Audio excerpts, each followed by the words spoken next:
No viewers yet. Not a soul yet. No one. Ah, man. I see that. Do an Instagram live. We got 10 people in here now already. All right. 10 thirsty people joined us. 15. All right, here we go. Hey. Oh, yeah, William Grass straight in there, yeah. Lovely. Are we, lads? The usual suspects.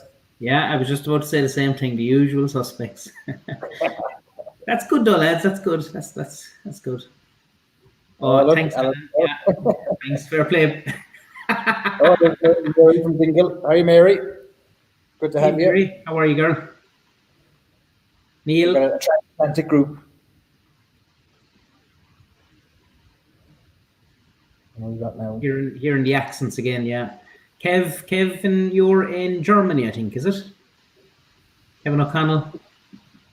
He is, isn't he? So you got people joining. Lovely. Welcome everyone to our first Tuesday night tipple. Thought we'd steal a hashtag. All the other days are already taken, like. Yeah. Siobhan Cosley, Siobhan. MP there is from up around your place, I think, isn't he? Up around Ohio, that direction. Wisconsin.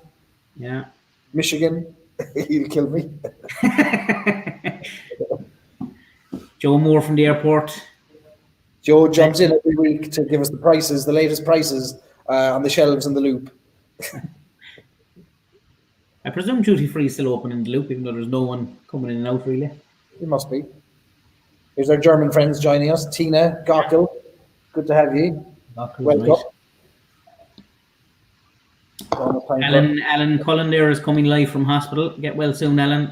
I was chatting to you earlier, but yeah, keep on them in, my man. Michael Cully has a 27 order poured, huh? Ah, getting ahead of us. Right. We advertised 3 whiskies that we'd be broadly tasting, but we may go off script depending on how long this goes. But we have 3. See if I can hold them all up without dropping them. Start juggling. Right, so those are the 3 whiskies. And I've already my 27 poured as well. with my trinket on top, Barry. You got your trinket, yeah. Fine wood craftsmanship there you have. I don't know what we're going to start with tonight. We haven't really discussed it. We haven't talked about it. This is a very poor production altogether. We've put no thought into this whatsoever. No, none whatsoever. I just see there Paddy Stapleton's after saying that the Irish Whisky Association's Tradpot YouTube lecture is on tonight. Starting at the same time. Leo Phelan is giving it. Okay. Actually, I'd love to have watched it myself because Leo, I don't know if you know Leo, Barry, but he's a fountain of knowledge. I'd love to have heard that, yeah. So now let me see how to... John Barron there from the Sky and the Ground in Wexford. Great stuff. John, by any chance you didn't bring Willie Murphy with you onto the live stream, did you? We've got Tina asking on YouTube. We're also on Facebook. Tina, we're on Facebook as well. We're on Stories and Sips on Facebook, and That's Dram Good on Facebook. It's streaming on all the channels at the moment. So there's people coming in from all sides. We've lots joining us on YouTube, actually. And there's John Fleming now from Kerry out in Killarney after jumping in on YouTube. Hey, Dickie. 65 people online there now, thirsty, glasses in their hand. I'd say probably not waiting for us, like. Yeah. Dive straight in. Looking at the names, I guarantee you they didn't wait for us. Brendan Lynch has a newly arrived bottle of JJ Corry, the banner blend. I have a banner myself. I got that today from Louise. I bought it last week. And a banner. So I might open that in a minute. Lovely. So what do we start with? So up to you. No, your call. My call. All right, so why don't we start with this Tullamore D.E.W. 40-year-old single malt. The most beautiful sound. Mine has a little bit more gone than yours. Yeah, mine was opened about 30 seconds ago. the John Quinn in Tullamore D.E.W for the delivery. I'd say it's about 2 years since I tried this, and I haven't touched it since. Yeah. I actually, do you know what? I think I was the same. I did a tweet tasting about 2 years ago, probably 2 years ago this month, with Steve Rush on Tullamore. And it was the first time I had Tullamore 14 in a long time. And I loved it. And I bought a bottle after it and drank it pretty quick. But about 6 months ago, I saw Irish Malts had an offer on it. I jumped at the chance, got it. And I only opened it about 2 weeks ago for a Friday night dram. And as you can see, it's already getting a nice little dent. So this one is unusual in that it's a quadruple cask. Bourbon, Oloroso, sherry, port, and Madeira casks. 4 cask finish. Yeah. And the ABV is different, Barry. We were looking there before we went live. 41.3 in both Ireland and the US. Yeah, that's right, which is unusual. Which is unusual because normally the US is slightly higher, or sometimes it's slightly higher, but we've the same here. So it's an odd number to be bottling at too, isn't it? 41.3. Very, very odd, yeah. But it must be just a sweet point. Some whiskies just have a good sweet point, and that's what they bottle it at. See if we can put this up here so people can see it. Kevin Murphy there is off to do bedtime stories. Yeah. You'll be back if you're still on sober. Kevin, he's talking about your gold rimmed glass there. You've got a lovely gold rim on yours. Oh, yes. You're like royalty. My two. I think I bought these off Rosie at Whiskey Live last year. Did you? Bought 4 of them. My wife has broken 2 of them, even though she's not allowed near my glasses. So I have 2 left. So yeah, they're just different. I have the normal one there as well, ready to go. Yeah. Depending on how much over we go with whiskies, I have a couple in reserve. Is that a Powers glass you had? I have the Powers one there. Yeah. Oh, yeah. The little P on it. Very nice. Yeah, and my 2 glasses are in the dishwasher. See how prepared we are for the tasting of it. Yeah. Brendan Lynch there says Tullamore is an underappreciated one in the Irish market. Absolutely. Yeah, 100%. Absolutely, no doubt. They're doing some fantastic stuff with marrying different casks. As you said, 4 casks in this, and it just works out smashingly. Beautiful nose on it. Very fruity nose, isn't it? Very, very fruity. Yeah, it's a bit of a fruit bomb. Apple, pineapple, mango. Yeah, very yellowy green fruits. Yeah. Bit of sweetness there too, though. Yeah, it is sweet in the nose. Mm.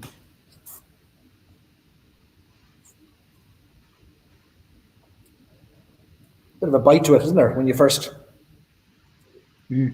taste of a higher ABV immediately on the palate than a 41 to me, but yeah, nice little prickly nutmeg spice there. Yeah. Sweetness again, toffee and honey. What always strikes me about this is, and I don't know where I get it, but somewhere in there's a lingering of a Madeira note. Now, from the port barrel. Yeah, from the port barrel. But it's more Madeira rather than port that I'm getting. Oh yeah, from the Madeira barrel itself. The Madeira one. Yeah. That's the one that's sticking out the most. There's a velvetiness to it, like a kind of a. For some reason, I always think of whiskey in terms of either clothing or colors. Like, what color is the whiskey in my mind, or what's the clothing? Is it like a fur coat, or is it a to me, there's like a velvet jacket around that palate. Yeah, lovely mouthfeel.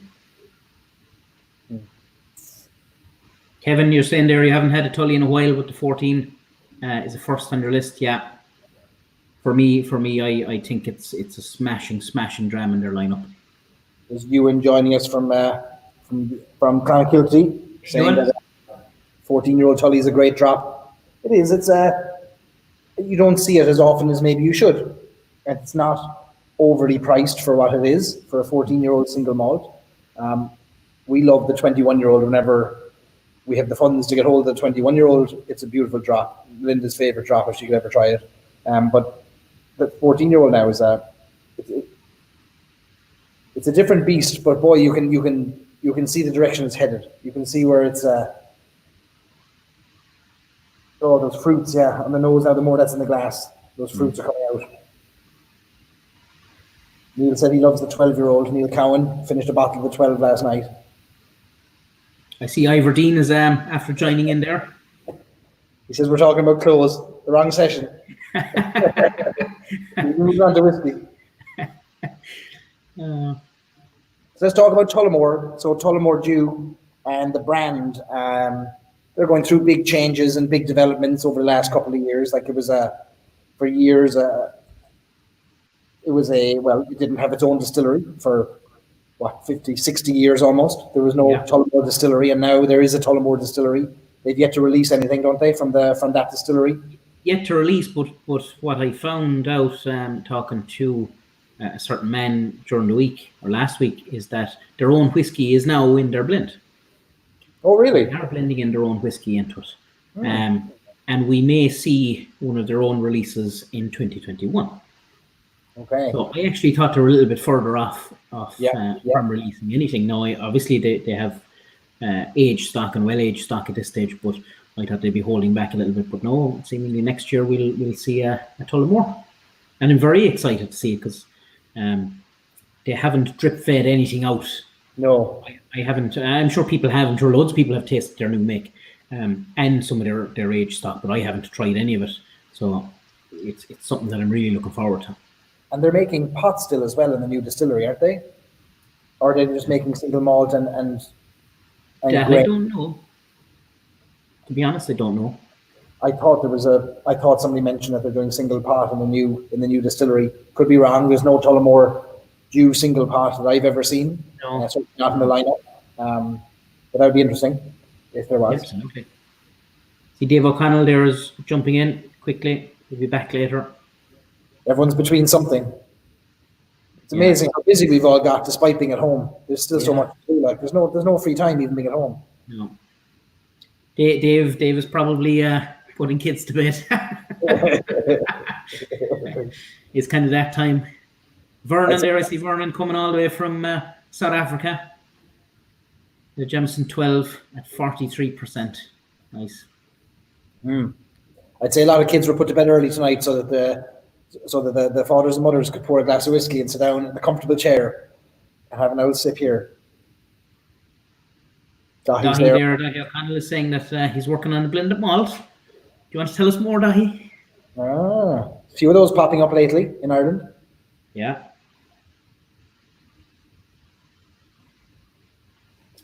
He's coming off of the Tully 14, but can work on a Phoenix. Tullamore Phoenix was a fantastic whiskey. The 55% ABV Phoenix was absolutely smashing. Daniel Pennington was there a minute ago. I know he's about fucking 37 of them lined up. But it was a lovely, lovely whiskey. The Tullamore Black 43 was the nicest for me. Was that a once-off thing, or that didn't last very long? Once-off thing, yeah, once-off. I've been trying to get one at auction, but they all seem to be going for big, big money. You're looking at 120, 130, 140 euro for a bottle that originally cost 40 euro. So it looks like I'm just going to have to put my hand into my pocket and do it. Yeah, if you like it. Let me see, Mark McLaughlin, a very knowledgeable man about whiskey, says Tullamore, the only distillery outside of Midleton producing malt, pot still, and grain. And he says that's all happening under the one roof. And they're producing the grain from wheat rather than corn. So there's some nuggets for us there now. Mark always... Fair play, Mark. No better man. No. If anyone's got any questions about whiskey, go hound Mark. That's probably why he's doing it through YouTube, so he can't get Facebook private messages. You can disappear fast. Marika in Germany joining us. Welcome, Marika. said Tullamore Black 43 was great as well. So she agrees with you. Yeah, absolutely great whiskey. Great whiskey. Such a pity that it was only once off. As I say, I will find the bottle. My last bottle is long gone. It's gone 3 or 4 years, but I will find another one. Have you done the tour have you done the old distillery or the new distillery? No, I haven't, to be honest. No, I haven't either. No. I was hoping to pop in there last time I was at home, but I never made it. No, and it's something that's on my list for a long time as well. It's just trying to get there. And I know I'm all over the country for a lot of the times, but trying to get there. And Waterford is on my list. Waterford are two on my list, and Killowen is on the list. I know. They're all opposite ends of the country, like it's not easy. Yeah, and as I'm listening now, I'm thinking Connacht's on my list. And I know. Yeah. I can just keep going. Our buddy Nolly there is after joining us. Hey, Nolly. He's in, all the way from Ashford Castle. Shane Moore asks if there's any chance we'll have to wait longer than anticipated for the dream cask with everything going on. Shane, this is Tullamore now we're on, not Redbreast. We're on Tullamore. Stick to the topic. I don't know anything about the delays or non-delays with dream cask. I don't know. I'd say myself that we'll probably see it all right this year. Like they told us last year there was one coming. I can't see him holding back a release because it's not something you need to go to the distillery for. It's something you're ordering online. You're going to get it delivered to your house. It just depends on the state of the country at the time and how bad COVID-19 gets. I know. I would expect. But I can't see any reason why they shouldn't launch a new dream cask. I mean, it's on the schedule. Ron Castle there, sorry, saying the Tullamore tour is brilliant. Yeah, I keep meaning to do it. I love the history of Tullamore. Obviously, it's one of the legacy brands in Ireland going back to the early 1800s. A lot of history there, and a lot of interconnectivity with the modern day Irish distillers through marriage and through sourcing and through all kinds of things from the 1950s up to present day. So a lot of the present day stock comes from, some of their stock comes from Middleton. And I think in the past it came from John's Lane too. My understanding is some of the stock came from John's Lane to go into Tullamore after the gates closed in 1953. And of course the Napogue, the 1950s Napogue Castle, one of the best whiskies you'll try. Absolutely phenomenal whiskey. And that all came from the Gael Distillery in Tullamore. Yeah. That's right. Must have been some haul back in the day to have had a bit of money in the 1950s and see all this stock that would just go bad or be thrown out. Yeah. And buy up all those barrels and fill a castle. Yeah. And literally fill the basement of the castle, yeah. Unreal. Yeah, everyone there. Jeff Adams, hey Jeff. And the tour is really good. Yeah, we'll have to go up to that. We have to do Shane Moore saying that I should run for president, and Dave O'Connell tell him, don't be giving him ideas. I don't have the time nor the patience for politics. He's too busy with his whiskey and his 16 other jobs that he keeps juggling. Absolutely. Marika said she tried the Napo Castle 1950s and it's such a great whiskey. Yeah. I always tell the story about the Irish whiskey community, how great a community it is. When I did an episode of Stories and Sips about a year and a half ago about Napogue, I mentioned in the episode that I'd probably never get a chance to try the Napogue Castle, the 1950s Napogue Castle. And sure enough, I got a message from a man called Tim McKee, living in New York, who runs Whiskey Wednesdays. And he said, you'll taste it if you come to New York. So next time I was in New York, fair play to Tim, opened up the door of his apartment and we went. And he had about 20 whiskies lined up, from Napogue 21 to the old Napogues from the 1950s to dream casks, you name it. He had them all lined up. And he said, we're going to do a tasting of all these now tonight. Wow. And we just worked our way through his collection. And all he wanted to do was share with people who enjoyed the stories and enjoyed the tastes as well, which I know is the case with a lot of people here, who nobody would begrudge anybody a drop of something if they had it and they wanted somebody else to try it, because you know how good it is, or you know how much somebody will appreciate it, which is great. Absolutely. So Shane says, we've heard from Mr. Sips, what's Omar's top 3 whiskies of all time? I shared with him that mine were Dream Cask 32 was number 1. Bushmills 21 was number 2 actually, and a recent addition, Redbreast 27 was number 3, and they're all relatively new additions, but they're my top 3 today or this week. I wouldn't have a top 3. I'd have a big long list, to be honest. But the 32, the Redbreast 32 is top class for me. It's the best whiskey I've ever tasted. Be it 40-year-old Scotch that we've tried before, or be it any other Irish whiskey, the 32 was the best to drink cask. After that, then the 50s Napogue Castle would be up there. The 15-year-old Jameson pot still that was out around the millennium. It's phenomenal whiskey. Redbreast 27 is phenomenal. Bushmills 21, always have a bottle open. You're bang on. Green Spot Marsala cask. That's a smash and drop. Yeah, I could go on and on and on, Shane, to be honest. I have a lot of whiskies that I really, really liked. Actually, I threw it over here in case I wanted to have a sip of it later. The cask strength Dunvilles. Oh, yeah. Absolutely love it. And actually, Dunvilles have a couple of interesting ones coming out soon. To knock down to 3, I don't think I could. Tough one.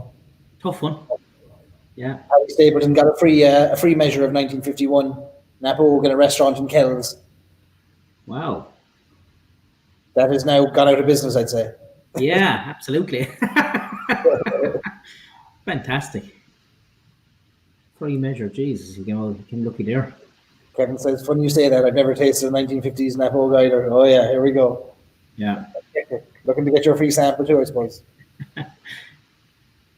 John O'Donovan had a great point here earlier. I put it up on the screen. Where did his comment go? Two Cork, great to see two Cork men. If we ever do this again, I'm hanging a Kerry flag behind me. I thought about that earlier, and I thought about getting trying to get a Cork flag at short notice to wave at you. Yeah, me and John are going to have words. Brendan, do you know what? You're bang on. Yeah, I should have even remembered the 28-year-old Method in Madness. Yeah.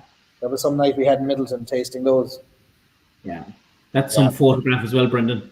You should smile, really. Whiskey Wednesday's in there. That's your buddy, isn't it? Who is it? Brian Cincinnati asks, other side of the coin, what are your 3 consistent everyday drinkers? Mine, everyday drinkers, Redbreast 12. I'm a big Redbreast fan. I'm a Redbreast fanboy. Redbreast is my favorite brand. Redbreast 12, Black Bush, Bushmills Black Bush, and very recently I've gone to Bill Phil as my everyday drinker. Peated, Dahi O'Connell's, and actually I brought it out as well with me, and I'm working my way through. Very good. Fairly fast, but yeah, I like a bit of peated whiskey, and yeah, that has become a very regular drinker for me. I'd be the same with you now in Redbreast. Redbreast 12, always a bottle. Jameson Black Barrel, always there. Throw it into a few cocktails as well and make a nice old fashioned with it. And what would be the third one that I'd have everyday drinker? A drop of Powers. Always be a drop of Powers in the house. Yeah. Drop Powers Gold Label or the 3 Swallow. Lovely drops. Yeah. Signature for me. If I was reaching for one of the Powers, I'd probably be going for a signature, to be honest. Yeah. I love it, and I know it's going now, and it's about to be gone very shortly. Snap it up. So Dahi has a question for us. Will the pandemic result in a bursting of the Irish whiskey ascendancy, or will the upward trend gather space? We were talking on Twitter the other day with a few whiskey producers, weren't we? Who was talking about the experiences of what they're seeing in America and around the world now. The higher end whiskies are going to struggle for a little bit, maybe, or they're going to find trouble getting traction. Yeah, I'd say it'll probably be a little bit of a slowdown in the immediate future, but I can't see it negatively affecting it. The only thing I would see that it might negatively affect is there are certain distilleries who have put all on hold to make hand sanitizer. Yeah. Now there's loads of distilleries who've made hand sanitizer, and I'd raise a glass to every single one of them. But I know the likes of Killowen and Ecklandville have stopped all production, and they are now producing hand sanitizer full time. None whatsoever, no whiskey being made. It's all hand sanitizer, and that's a huge risk for them, because they're looking at not laying up stock now for last month, this month, and maybe next month, depending on how long they keep it going. Yep. But to go back to Dahi's question, I reckon there'll be a bit of a slowdown, but I reckon it'll shoot back up again. I can't see that it's going to negatively affect people buying whiskey or enjoying whiskey. I hope that when people are at home, they're drinking responsibly, obviously. So that could lead to a bit of a surge if they don't, or if they aren't drinking responsibly. As we said a while ago, going up 55% in the UK or in the US week on week. Feels like that's colossal. Consumption is up massively, but to your point, hopefully people drink in moderation. But there are people who maybe have not tried whiskies before are now reaching for anything to help them through this unusual time, for sure. I think that there's a massive groundswell of interest in Irish whiskey at the moment. I can only speak from America, being here at the moment. We were talking earlier, like in the Irish Whiskey Fans of America Facebook group that we've got going, we're getting about 100 people a day coming in curious about whiskey, new members who are fascinated, want to know the stories, want to know the history, want to know what comes from where. So there's a massive interest out there. Whether they can all get their hands on the whiskey that they're interested in is the next question. Distribution and availability can be a challenge. And for new brands, I think if they're not in the market already, they'll struggle to get, I think distribution will be a challenge in the short term, new distribution, but hopefully not in the long term. And on that point, you could see a lot of distribution chains slowing down or even closing because of this. Whereas the whiskey companies will still go ahead and still make and still produce and still put it out there. The smaller distribution chains will struggle because they've no pubs to now put this whiskey into. Yeah, they have supermarkets and stuff, but they could struggle that way. And of course, people will then think, well, why will that bother me? It'll only bother you when it's not on the shelf anymore and you can't get it because your distributor doesn't carry it. Yep. And over here, there's 50 different states, 50 different sets of rules and regulations. Some, like here, I can get whiskey delivered to my door. In other places, you can't have whiskey shipped. In other places, you have to go to a state licensed liquor agency to buy. So varying levels of complexity to getting the whiskey in the glass. Hopefully, we'll see an end or a slowdown or kind of a reversal of some of this in the near term. But if we don't, we'll just keep gathering here with the stock that we do have and having an old chat and a bit of a chin wag to get us through it. Absolutely.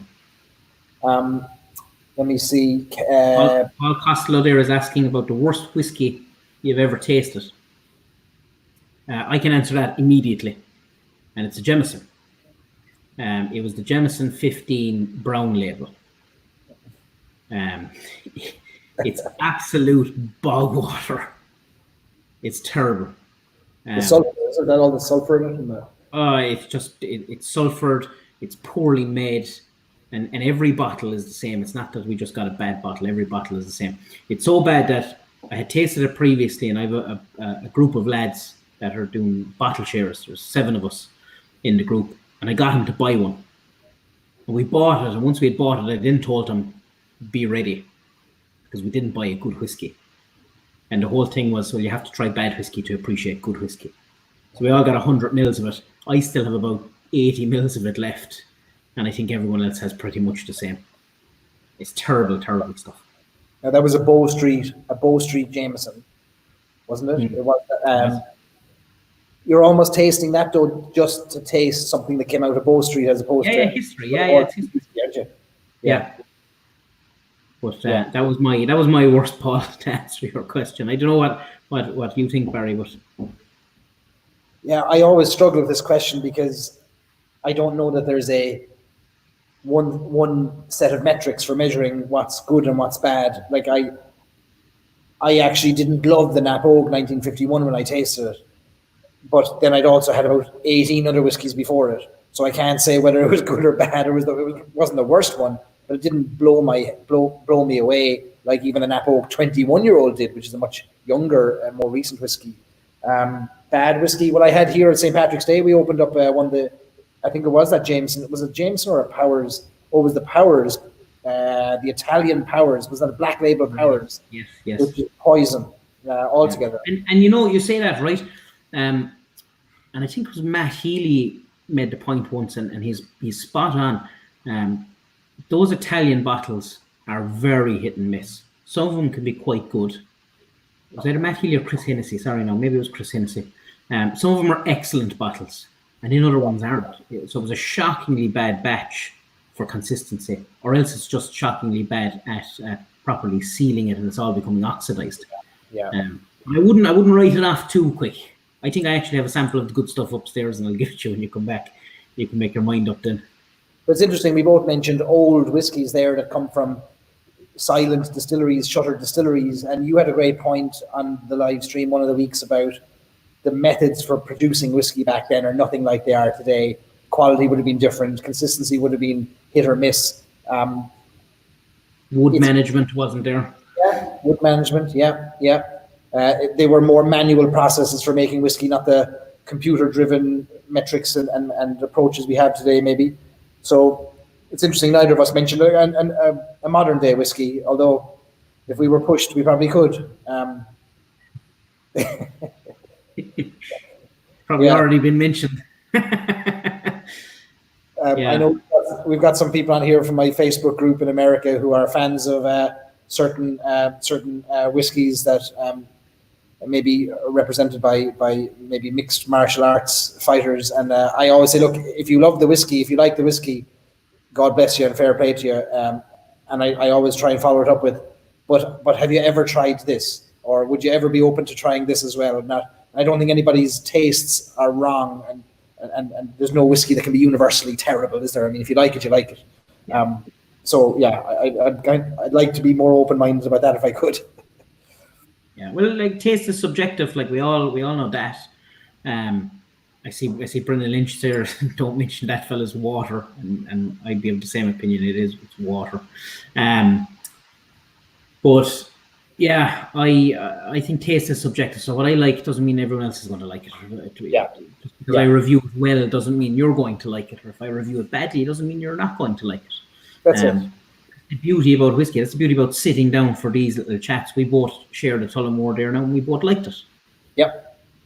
But even before we were talking about what we were going to drink tonight, and you said we were going back and forth about what I have. I've only a limited amount of whiskey here with me. Most of my stuff's in Ohio, and we're quarantined here in San Diego. I was trying to get back to get my stock of whiskey, but I can't. But I've got a small Teeling small batch, and I tried that the other night on the live stream. And for me, rum finishes aren't my favorite flavor profile at all. Whereas for you like rum finishes, like, so it's horses for horses. Like there's no wrong or there's no good or bad whiskey based on what you like to taste. Yeah. So yeah, the good news is there's plenty for everyone. Absolutely. Yeah. If you don't like whiskey, you just haven't found the right one. That's it. Any questions we have here coming in before we move on to our next one? Martin Haig managed to get hold of a bottle of 8-year-old single grain Kilbeggan. Have you tried it, and what do you think? I've not tried it myself. Have you tried it, Omar? 8-year-old single grain, was that originally the Green Ore? Green Ore, wasn't it? Green Ore single grain. Yeah, well, actually, it was Kilbeggan for a while. Yeah, I've tried it. I like single grain whiskey. It's very floral, very, very easy to drink. Not major complexity. There are no major complexity. But yeah, it's a nice drop. Brian's going to drive up to Columbus from Cincinnati in Ohio to babysit my collection. You're going to have to get through three security doors in that storage locker to get hold of it. But if you do, you're deserving of a drink after that. Paul says, the joyful thing about humans, we all have a different palate. Conversation about this with Barry Crockett, no less. And his view is if we all have the same palate, the whiskey industry would be the most boring product in the world. Well, we're not going to argue with Barry Crockett, that's for sure. And he's bang on. Like the big thing that jumps out to me there is all the new single pot stills. You have a lot of people saying they don't like the new single pot stills, and I won't name any distilleries, but they're different mash bills, and they're not trying to recreate a Middleton single pot still. They're creating their own single pot still, and the flavors will change. What you may not like, or what your palate has become accustomed to, isn't what the next person's going to like. And that's why I keep going back to the likes you mentioned, Powers Gold, Kilbeggan blend, a Jameson blend. I keep going back to them every now and again because it brings your palate back to a level. If you're drinking Redbreast 21 all the time, or Redbreast 27 all the time, or really good high-end whiskies, that's what you're going to expect, and that's what your palate is going to expect. So it's no harm to bring it back a little bit every now and again. I want to ask you later, when we move on to single pot stills, especially like the Redbreast, we'll move on to later. I want to get your knowledge on the different styles of pot still that come out of Middleton, especially because I know there are, even within the one distillery, which is unusual enough, that they have a library or a number of styles, 3 or 4 styles of pot still, which contribute to the varying brands, be it Powers or Redbreast or a single cask Middleton, very rare, for example. So I want to talk about that because I want to learn more about that one too. What are we going to crack open next? It'll probably have to be something like this, will it? Your shout. If we're opening it, then I'm brand new one. Oh, you brand new one. Are you opening the brand new one? Oh yeah, let's go for it. And actually opening it up, the receipt is in it. Unreal. So back in 2015, this was €58.50. Unreal. You pay more than that now for it. This is called Paddy Centenary. This was released in 2013. It was released to mark the 100th anniversary of the naming of the Cork Distilleries Company Irish whiskey to Paddy Irish whiskey, named after Mr. Patrick J. O'Flaherty, or Paddy Flaherty, as he became known. And Paddy was the salesman for the Cork Distilleries Company, and he'd go around the highways and byways of Cork and Munster selling or treating people to Paddy, to what became known as Paddy Irish whiskey. But at the time, it was the Cork Distilleries Company, maybe blended Irish whiskey or something like that. I can't remember the last name of it, but so popular was Paddy that people would meet him off the train and practically carry him to the pub so that he would pour them some of the whiskey. And then the bar owners at the time would write notes up to the Cork Distilleries Company asking for cases of Paddy's whiskey. It just became synonymous with Paddy. And so they very cleverly named their whiskey for Paddy. He was no fool. He licensed his name and made some money until he passed away without having to do any more work. So this is a single pot still, which is very unusual to see in this day and age, a Paddy whiskey that is a single pot still. Most of the Paddy whiskies that we know are, well, the only Paddy that we know is a blended Paddy. This is a 7-year-old single pot still. It came out in very small quantities, and the only place you'll find it today are, I think, on auction sites, really, unless you're Omar, who finds 20 of them on his shelf at any one time, having bought them for €50. I may have a couple of them on my shelf. I won't lie. This is a lovely, lovely whiskey. This is the second bottle I've finished of this. Stevie S, their proof Omar does pay for his whiskey. I don't know where this misnomer has come from that I don't pay for my whiskey. But believe me, I pay for my whiskey. I am very lucky that I don't get a lot of samples sent to me. But yeah, my full bottles I still pay for. Unfortunately. Kevin O'Connell John says household whiskey when he was young as Paddy. Yeah, many households were that, weren't they? Paddy house. Yeah. We were Powers house. Mm. We were neither because my parents are teetotalers. Oh. Never have and don't drink. And I was the same until I met my darling wife. And then she drove me to drink. That's fact. I didn't drink. Didn't drink when I was in college, and came out and started working. And in 2007, met my wife, and shortly after that, I started drinking. Oh. Yeah. He says, do I have a good alarm system? Yes, I have a good alarm system. It's a monitored alarm. I have CCTV inside, outside, which are motion detectors, and the door is reinforced, and it's biometric to get into it. That's a fingerprint. because I'm a complete nerd behind it all. Do you really have that much security in your whiskey door? You do? Yeah. Oh, yeah. Joe says, using one of your own branded glasses. Yes, I am. Omar never gets a chance for a bit of promotion. Brand everything. Okay, so what are... Turn on the light here, guys, or am I okay? You want to put on a light, or move that light from behind you. Turn that light behind you off. There's like some kind of apocalypse behind you.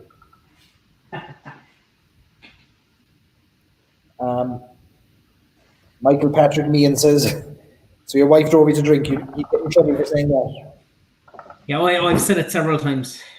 Several times. She knows all about it. But that's a positive. She's introduced you to the joys of the Irish whiskey community as a result. Right, so what are we smelling here on the nose? Trishil there at the bottom. Am I right in saying that she's on Black Barrel? Am I right in saying that that's Rowan's girlfriend? If it is, hello. I believe it is. Michael Cowman thinks we're Dodge. Michael, I don't think you're Dodge. I know you're Dodge. You're from Wexford. We've had this conversation. John Fleming wants to stay in the darkness. And Daniel Fleming, you're pretty dull, to be fair, Omar. Thanks, Dan. Thanks, buddy. Now we can see your beautiful face. Thanks, Siobhan. You bluffer. So what are we getting, Barry? I'm getting some green grass. I'm getting some. Yeah. I'm getting some green apples. It's not green spot, but it's not a million miles away from it. Yeah, absolutely. With a little bit more engine oil to it. A little bit more engine oil on the nose. A little bit more robust on the nose. And... Yeah.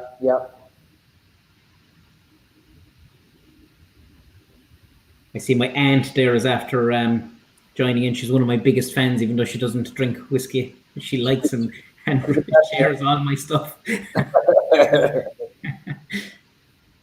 I should be careful because my mother watches my videos now, and she'll call me out if I mention something when we were growing up. She'll say, "Did you tell people we're a Powers house?"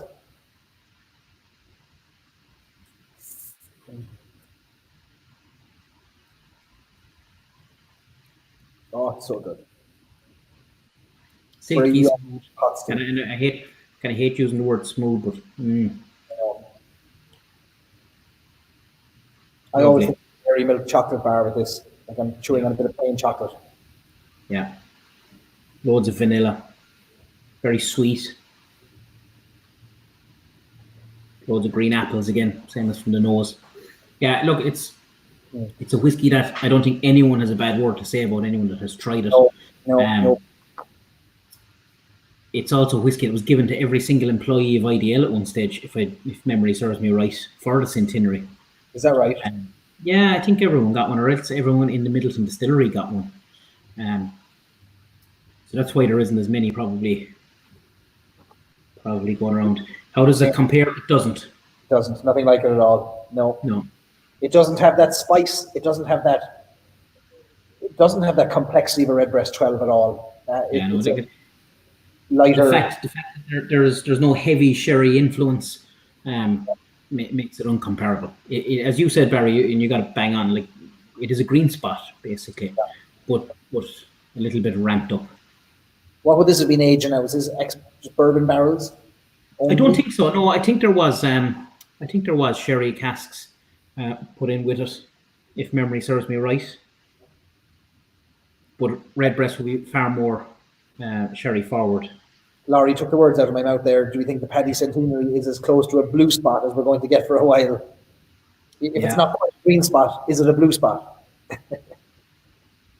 Yeah, it probably would be. Like if you look back at, well, actually no, probably the traditional blue spot would have been a bit younger. Was blue spot a 5-year-old? Right in saying that? Yeah, 5. Yeah. So it's probably stuck in the middle between blue spot. As close as we're going to get for a while. I asked the question at the Redbreast launch, will we see blue spot? And the answer I got was, it's not on the horizon. We've no plans for it yet. I believe that might not have been completely true.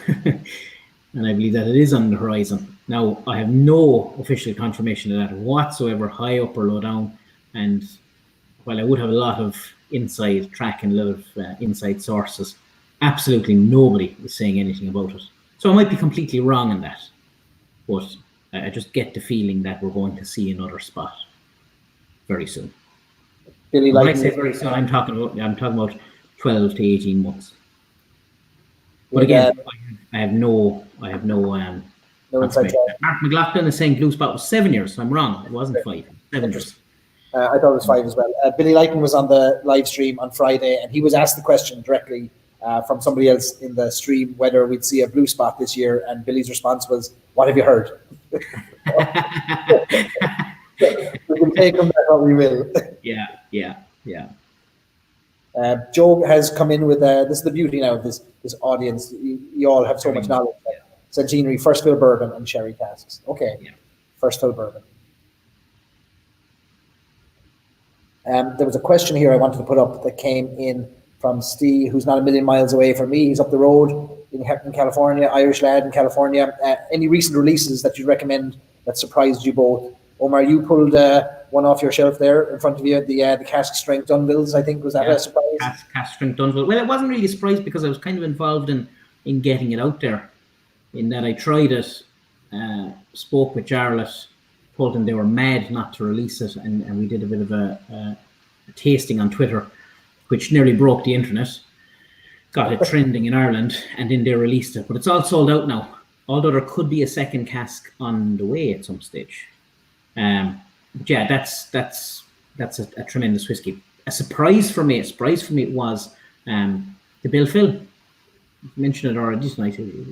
It's a peated whiskey. It's very, very young. It's one of the youngest whiskies on the market in Ireland. It's a 3.5 or 3 years, 10 months or something like that. So it is quite young. And for it to be so good at that young age, and I know peated malt is very easy to, you can get away with a lot with peated malt. It's just a tremendous spirit. That was a big surprise for me. Another surprise was Gelliston's. Gelliston's, now you won't like it. It's a rum cask, a rum finish. Really enjoyed that. I actually got a bottle of it last week. I enjoyed it so much. For me, new releases, we've not had so many new releases over here that I can get hold of. Like in Ireland, it's easier to get access to these things either prior to launch or just after a launch, and they don't often make it to me. But one thing I did taste, or a few things I tasted when I was in Ireland, which blew me away and are not yet in the market but will be soon, are the Waterford whiskies.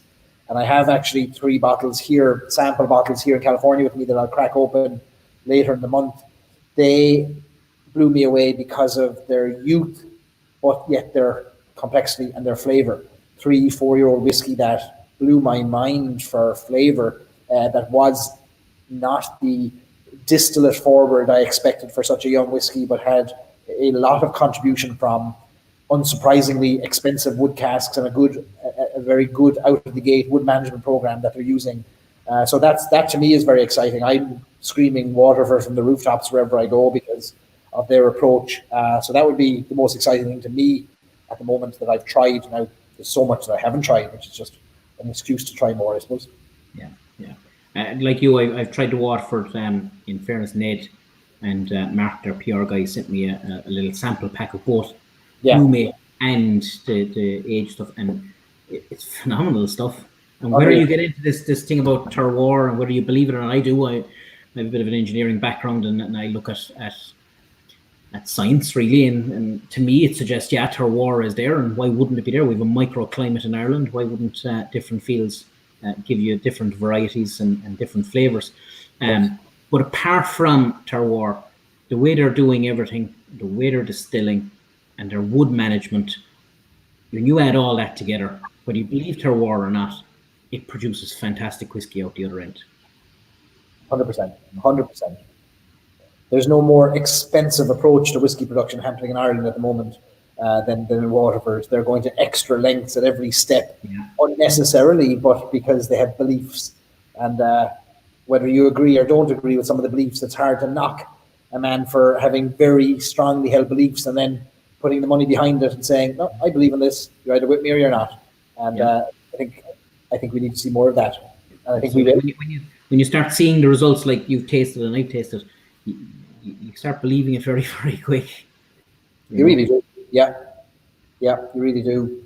Let me see. Have we tasted the Corry single malt Founder's Cask? I've tasted neither. Corry is a seaweed finished whiskey. The inside of the casks are charred by setting seaweed on fire, kombu, Irish seaweed from the west coast, on fire, and giving a kind of a, I wouldn't say, what's the word, umami, saltiness to the inside of the cask that is used to age or finish the single malt. I'm very excited about that approach, only because it's using all of these Irish ingredients in its production.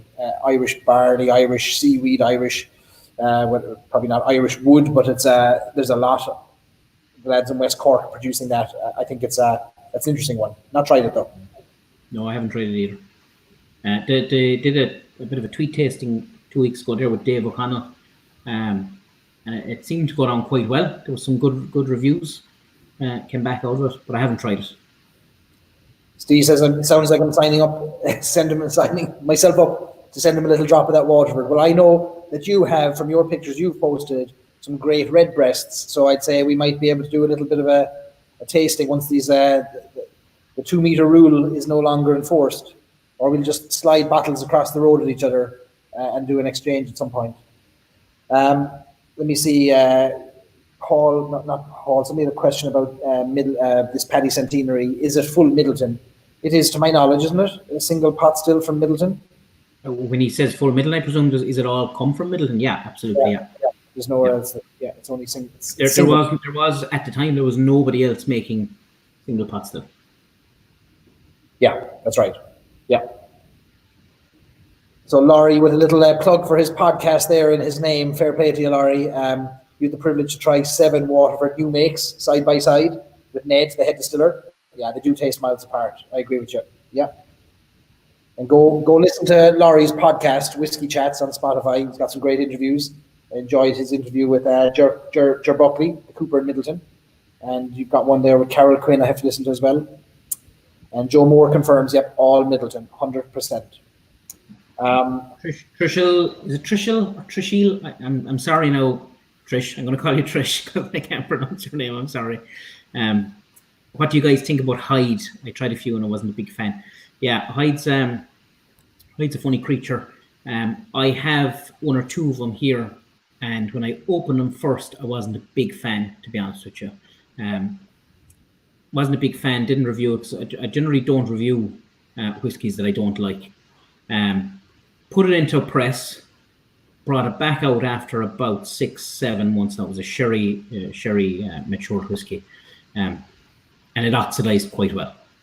So it's actually a very nice drop now at the moment, actually, and one that I'm going to review very shortly. But it did have to oxidize for a while before it matched my palate, to be honest. So they are doing some good stuff. They've come on an awful lot. They were called out on a few bits and pieces when they were younger. They've changed that view. They've become far more transparent, and I'd say they're gonna go the way. They're gonna go the whole hog. So. Not much of it out here. There are a few releases from Hyde in California.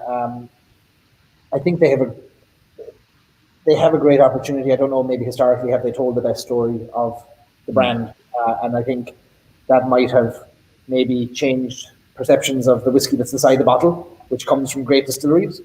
So I think the whiskey maybe stacks up more than the story historically did, but I'd love to see them succeed. A Cork brand that you got to try and get behind. Irish brands wherever you can, but I honestly, it doesn't cross my table very often. I just don't come across Hyde that often out here to try it. Kenny's got a question. Love your red wine. So you're seriously curious about the Napa Oak 12 Barolo cask. Have you tried it? Yeah. No, I haven't tried it. I've not tried Barolo cask.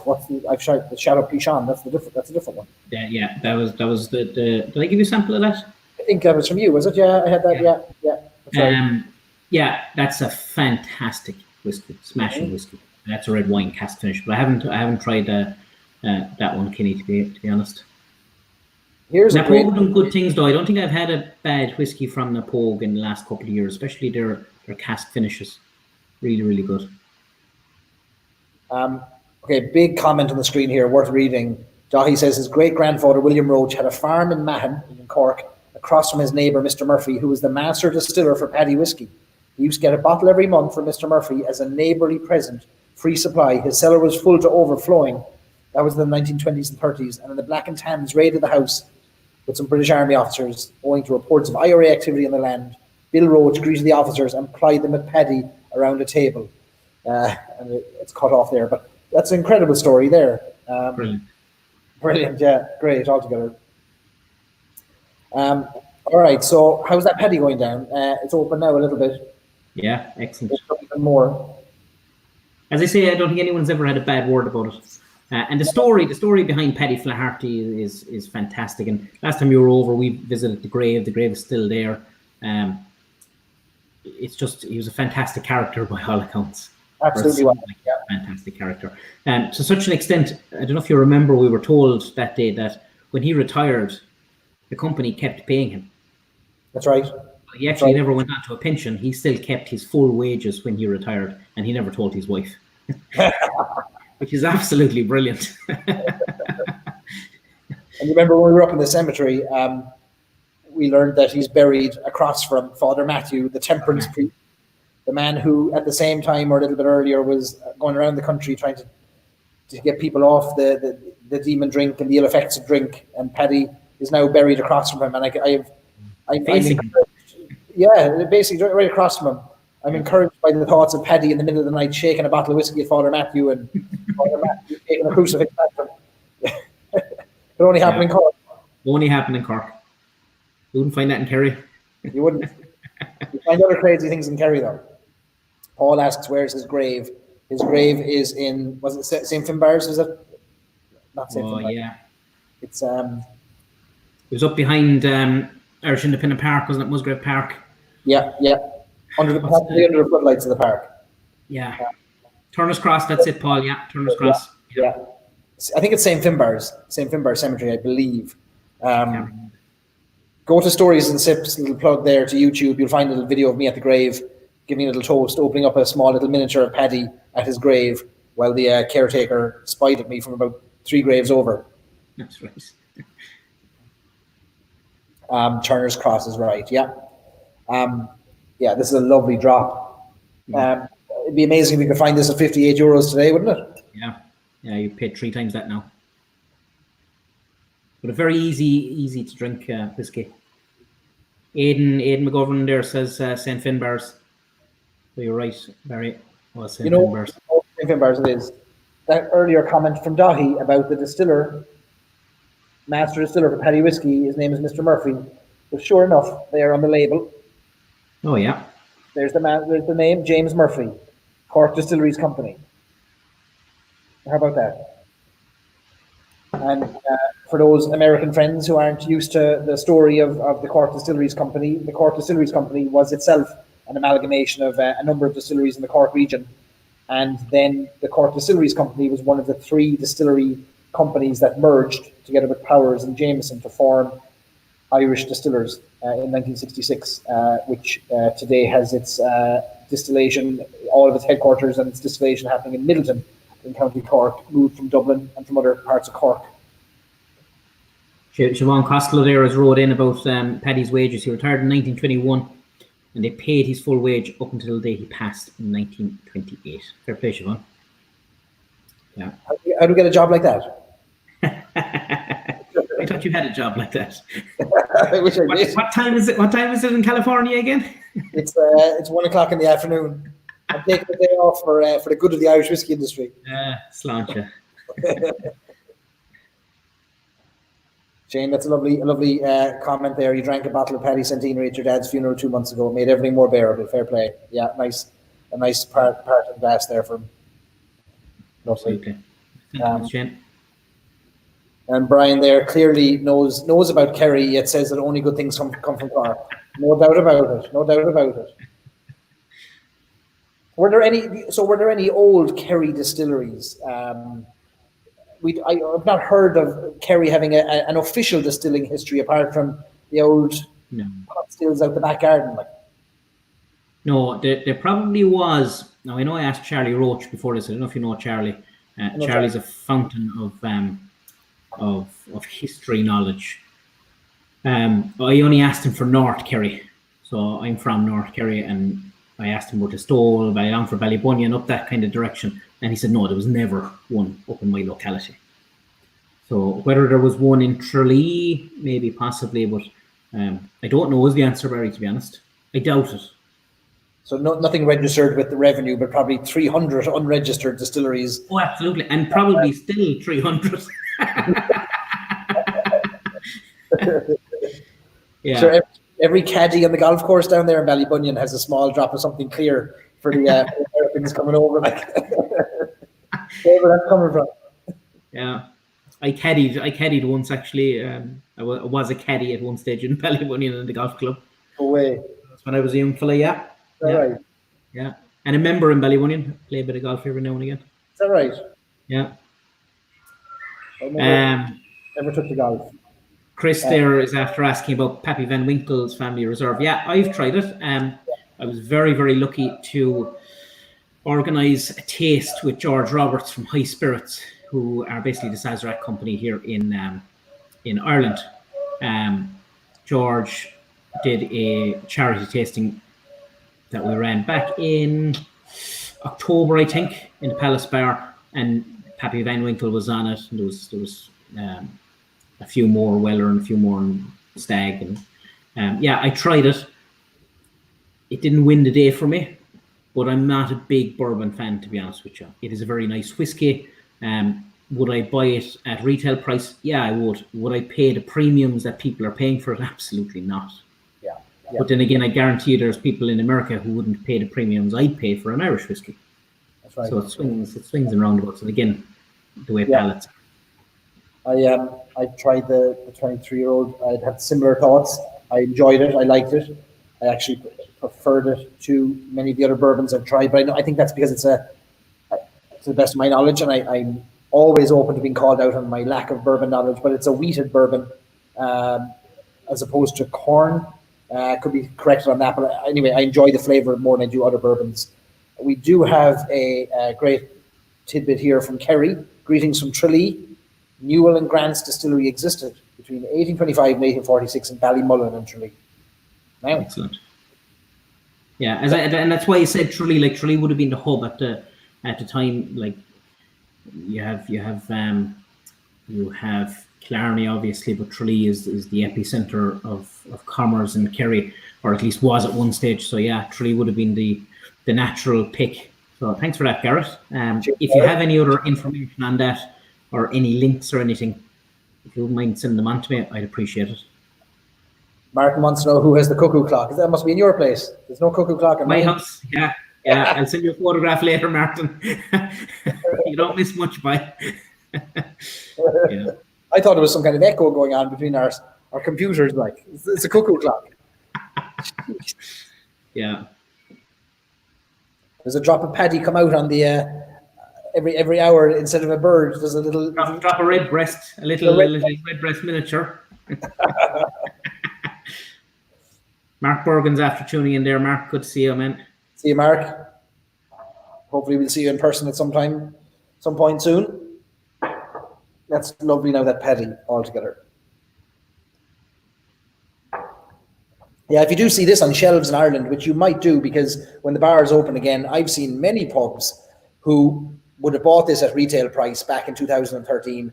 Very few people would have known what it was. It's still sitting on shelves in pubs. You could probably find this for 12 or 13 or 14 euros maybe for a measure, which is a little bit more expensive, of course, than a regular Paddy. But to try that, it's well worth it. To say you had a pot still with the name Paddy on it, to me is a little bit of a treat. Zane, your bourbon knowledge. There we go. That's it. Good man, Zane. Fair play to you. Yeah. That's it. Is a sweeter one. Yeah. Brendan Lynch says no mentions of Kerry in 1885 from Alfred Bernard's Whiskey Distilleries of the UK. Okay. See, Cork had all the distilleries. It's funny, isn't it? So many distilleries in Cork, yet 50 miles down the road, nothing. Or very Yeah, little. well, I suppose the big thing about where Cork is situated, bar the fact that it has good water course and good rivers, it's farming land. You're not going to find land as good in a lot of parts of Kerry, and that's hard now for a Kerry man to say. So if you're looking at the likes of Cork and looking at the likes of Waterford and Tipperary, you're very close to a lot of tillage farm and a lot of good land for tillage. So that's probably why it succeeded in Cork. Plus, you have the workforce in Cork. You know, you have the ability then to be able to sell it very quickly in Cork. And get it down the river down to Cove and out the harbour, and export would be easier too. Yeah. Derek managed to find Paddy Centenary for £7 in Dublin. Drained the bottle. Right. Told me that, yeah. Ewan wants to know, can you buy Redbreast cuckoo clocks in Middleton? Yeah, absolutely, Ewan. I'll make them for you, no problem. Boy. Stephen's got the comment of the night so far. It takes one guy to make a great online tasting. Congrats, Barry, but it takes one idiot to ruin it so far. Oh, we really need to deport that guy. Yeah, I need to be doing my American live streams later in the night too, so that no Irish can join in. Because Stephen and the lads will be jumping in, and Siobhan and everyone, and ruining it for everyone else. Ruining it. Adding to it, Barry. Adding to it. That's true. Yeah. Positive contributions at all times. I hope the Americans get our sense of humour. I'm in the background explaining it furiously. No, they don't mean that. They actually like you. Jeff Adams got it for €10 a measure at the Dingle Hotel. It wasn't even on the menu, and they had to crack open the bottle to pour it. Happy days. Brilliant. No better place to be than in Dingle. Yeah, in fairness to Jeff came over during the summer and did an awesome tour of Ireland and cracked into all the distilleries he could lay his hands on. But he also brought me over a bottle of Powers Three Swallows, American version. So higher ABV. A little bit of a ABV, yeah. So fair play, Jeff. The man, Jeff. Appreciate it. Jeff's a great supporter of Irish whiskey. I see him every Friday night on Twitter. We've had some good chats on Twitter as well. Great supporter in the US. And Joe reckons that I'm lucky to have you all. I am. You're dead right, Joe. Joe pops into the live streams every Friday night with his price list for the whiskies in Dublin Airport. And anytime we talk whiskey, Joe says €13.47 there in the loop. And he'll give us the pricing. Is it time to move on? Are we still sipping? Yeah, sure. Why not? So we're moving on now to what has become a sought-after, damn expensive bottle of whiskey, and I'm near the end of it. Redbreast 27. I posted a picture of this earlier, and I've been pulling this out at every opportunity to taste it. It's that good. And Anthony Sheehy from Irish Whiskey Auctions made a smart comment saying, you're getting great mileage out of that bottle. And I am. I'm getting great mileage out of it, as much as I can, because it is superb. And I'm going to cry today when it's gone, because I'd say I have about 2 measures left in it. Might be one of the first bottle kills of Redbreast 27 if I post a picture of it. Yeah, brilliant. I have mine already poured. I find that you kind of have to leave it breathe a little bit. So I have it poured, and I have my own trinket on top, as Barry calls it. But yeah, I picked it up. I actually picked this up off of Dickie, who's John Fleming from the Carryout in Killarney. Might as well give him a little bit of a plug. One of the first bottles in private hands in Ireland. And yes, I bought it because John Fleming gives you nothing for free. But it's an expensive bottle. So I'll be honest with you, I didn't buy it myself. I bought it between 3 other lads, and we split it. Now I did take a bigger share and paid a little bit more for a bigger share of it, because once I tried it, it was a case of, I want to keep as much of it as I can. But it is expensive, but it's expensive because of what's in it. I heard that your third of the bottle was at the bottom, and you had to drink the other lads' thirds to get to it. There might be some little bit of truth in part of that. It's a smashing whiskey. Oh yeah, because I like branding. Of course, I pulled out, the branded glass. I'm surprised it's not in association with That Stram Good. Ian Garrett, if Ian Garrett's watching, he really wants one of these Redbreast glasses. He's threatened people for one of these Redbreast glasses. So one might wing his way to him at some stage, just not this one. Trishil says, beautiful, pretty bottle. It is a gorgeous bottle. Beautiful presentation, box. And the embossing, I don't know if you can see that, guys. There's embossing on the top of the Redbreast. So it's not just a normal cork, it's wood with a little copper insert. So yeah, the presentation is quite nice. The box is quite nice. William says it's the end of his Redbreast 27. Fair play to you, William. You're happy to finish it off with us. Another great advocate of Irish whiskey, in fairness to him, in Las Vegas. He is indeed. And Jeff says that my bottle looks bigger, maybe about 50 milliliters or so. That's right. Usually being in America, I get an extra measure. I get an extra pour. Just rub it in, Jeff. Just rub it in. The retail price on the 27, it varies. 500 in Ireland, 500 euro. 500 to 600 in the US. Yeah. 495, I think, is what it is in Celtic, I think. Kevin there is after asking, is anyone doing that Stram Good insignia account? No, not yet. That's why we've put it up there. There's no need to count, it's always there. I think, though, that maybe we're showing the insignia too much. Like, maybe we just need to hide your logo, just like that. We'll take his logo. If his logo that's fine. It's hidden yours as well. I know, I've shot myself in the foot there. All right, we'll bring it back.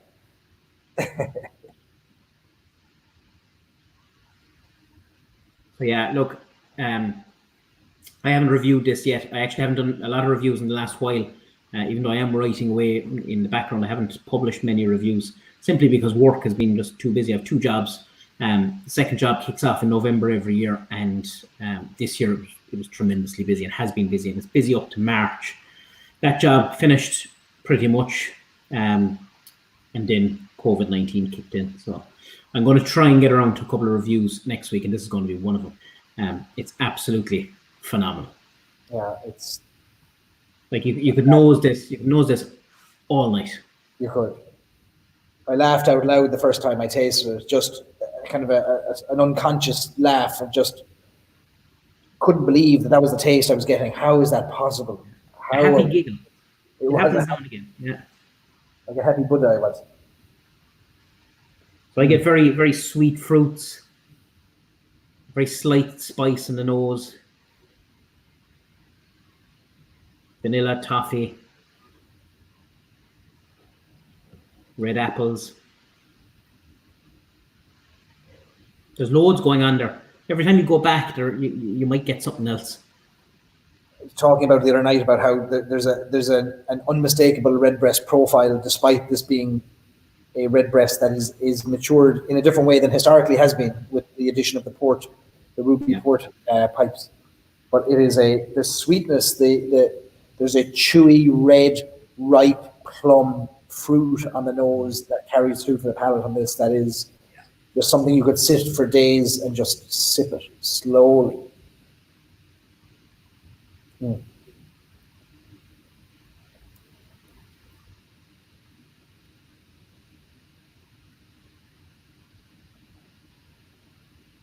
Yeah. You just need silence. It's just that. It was like when I did a video review of the 28-year-old Ruby Port from Method Madness. You just don't want to talk. My mouth is actually watering now. Oh. It's like biting into one of the nicest, fleshiest peaches. Yeah. With black currants and blackberries thrown in there. Yep. Oh. I know Billy Lighton mentioned chili, and it could actually be on the tasting notes. And he's righted, like, of course he's righted, he's Billy. But yeah, he mentions it in the tasting notes as well. There's a chili and maybe even a cinnamon spice there for me. Not even the coronavirus could beat Redbreast 27. You're dead right, Steve. As I pull the air through my teeth as I'm having it in the mouth, I'm getting the oak meeting the fruits, meeting those dark fruits. And you're right about the peach. For me, it's like a candied peach, like those peach jellies you get a bag of Haribo Yeah. peach jellies. That's what I'm getting on this. Yeah. There's even a slight bit of a mint or a peppermint kind of note right at the end for me, right in the finish. Yeah, there is. Finish goes on and on and on. Now, do you add water to yours at all? Because I've not found the need to put it into this one. No, and I've seen loads of people say that they prefer it with water, and if you do great stuff. Try it. Yeah. I implore you to try it without it. I'd implore you to drink most of it without it, and then put in a little drop. But you don't want to ruin it and completely bring it down. Now you can throw 1 or 2 drops, but it does work very well without water. Wow. Now it's a high ABV. It's 54.6. So for people who aren't used of cask strength and high ABV whiskies, maybe you need to add a drop of water, and a bit of drop of water may add up or may open up some flavors for you. But for me, it's perfect like this. Quite like the Redbreast 32, I added a drop of water to a sample of Redbreast 32 once, and I regretted it to this day. It ruined it for me. Still worried about it. Same with this. When I dropped in a bit of water into it, I just thought, why did you do that? You know? Didn't they give you enough? When I'm tasting whiskey, I brought it out. I have my little jug and my little pipette here. I generally try most whiskies with a drop of water once I'm near the end, but with this, no, there's no water going into this. No.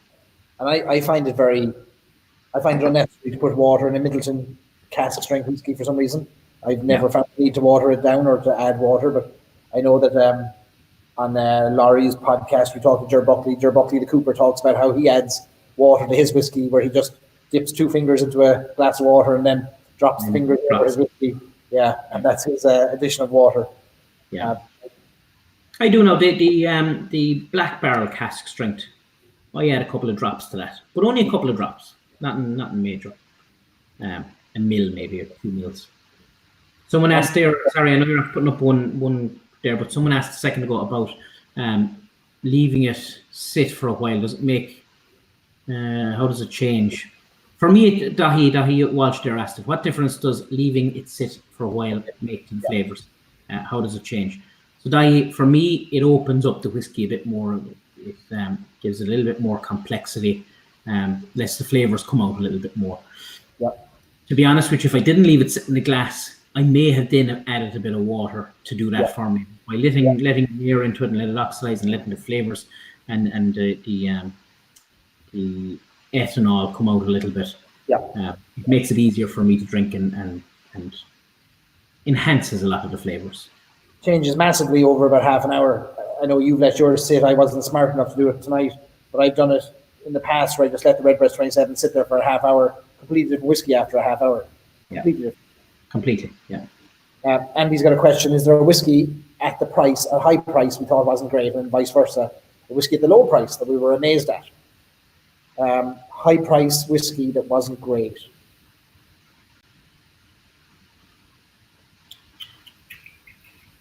Boy.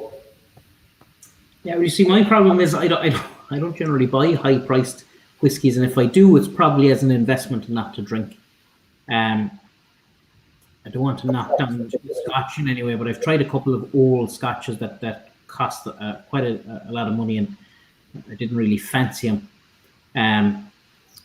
Whiskey at a high price. Yeah, look, I'll throw it out there and say it. I think Barry, you do like the Dungourney 64. I'm not a big fan of it. Yeah. Maybe it was a bad sample I got. Maybe it's just my palate doesn't suit it, but the Dungourney 64 stands out for me as being high-priced whiskey that I don't like. I didn't rate it at all. That's fair, like not to like something, you know. I think that's fair. And vice versa then, like you like that, you don't like the Teeling rum cask. I love the Teeling rum cask, and it's only €35 or something here in Ireland. So at a low price, it's a lovely, lovely drinking whiskey for me because my palate likes rum finish. Yep. I controversially, I'll say that, and it's a personal preference. I don't like peated whiskey, so I know I'm going to be trying some compliments of Dahi very shortly, and he's going to try and convince me to like peated whiskey. But when I got the tiny little, probably 10 milliliter sample of the Chosen from J.J. Corry, which is a peated whiskey. I said the same to Louise. I didn't like it, and that's just because I don't like peated whiskey. So it's no criticism of the whiskey, but rather that's a very high-priced whiskey that I didn't like. Absolutely. But then saying that, I'll open up a bottle of Jameson on the right night, low-priced whiskey, and it punches far above its price. Or a bottle of Howard's Gold Label. So yeah, I'd say it depends on the day too, doesn't it? Big time. Depends on the mood. Some days I'll stand back. I do have a whiskey room in the house, but I have most of my drinking whiskey over the kitchen. And some days I could stand back and I can walk back and forth past all the whiskies and nothing takes my fancy. Yeah. You know? So and you have days like that, you know. I know. I see Greg Dillon there is after joining into us. Greg, how are you, man? Greg is from Great Drams in the UK. Ah, very good. Welcome, Greg. A man with a fantastic palate, and I see during the week he's after collecting some fantastic whiskies, really old 32-year-old Scotch. Oh, very good. Julie, there is on a Redbreast 21. It's the best you can do to match. Julie's up in Colorado, not far from Tullamore Distillery. Julie, there is nothing wrong with Redbreast 21. Sláinte ma. The best you can do, huh? Absolutely. Wow. Matt Keller says that peat is totally misunderstood. I imagine it is, and I'd imagine with right counsel and instruction and glass in my hand, I could be made to understand it and to love it. Up to now, I haven't had that guidance, so Dr. O'Connell, there's a lot of weight on your shoulders to convince me to like it, but I remain completely open-minded to it. Well, if there's a man who is going to convert you, it's Dahi.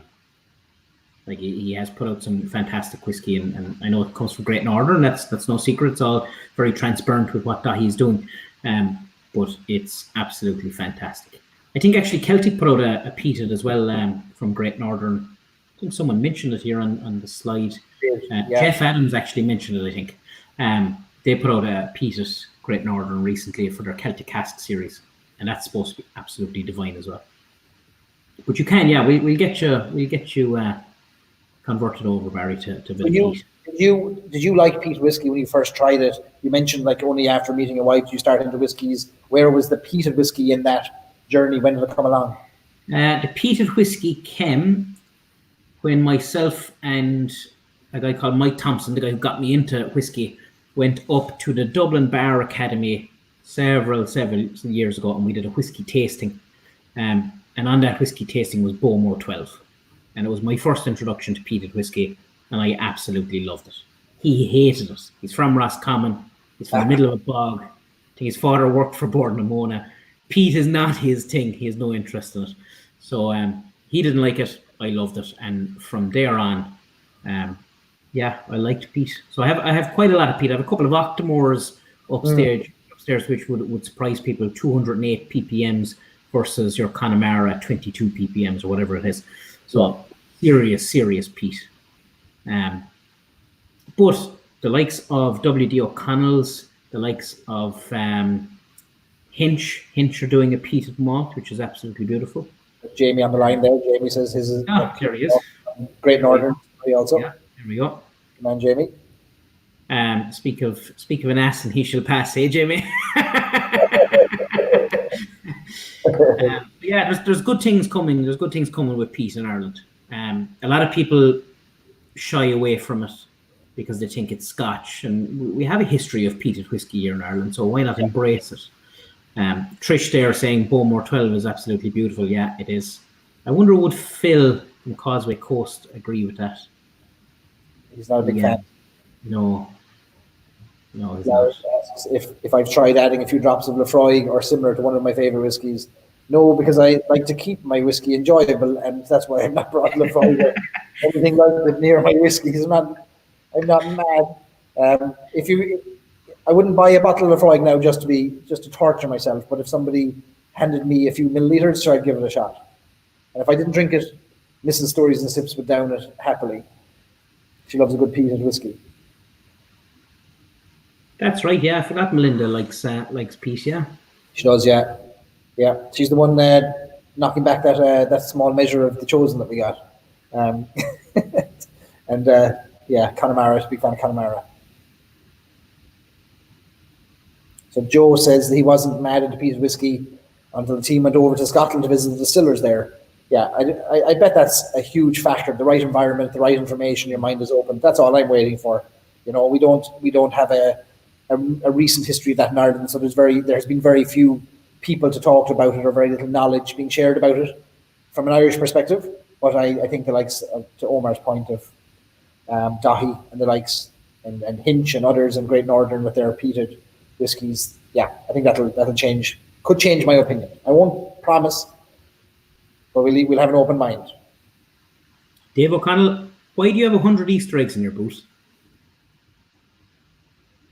He's the Easter Bunny. Must be. Powers Go reliable label. and serious value. The Powers Go label. No disagreements there, Dave. Yeah, absolutely. Dave's a serious Powers man. I broke the cork. First time ever it's happened to me. Cork broke in a Powers bottle last week when I opened it. So I had to dig it out and sieve it.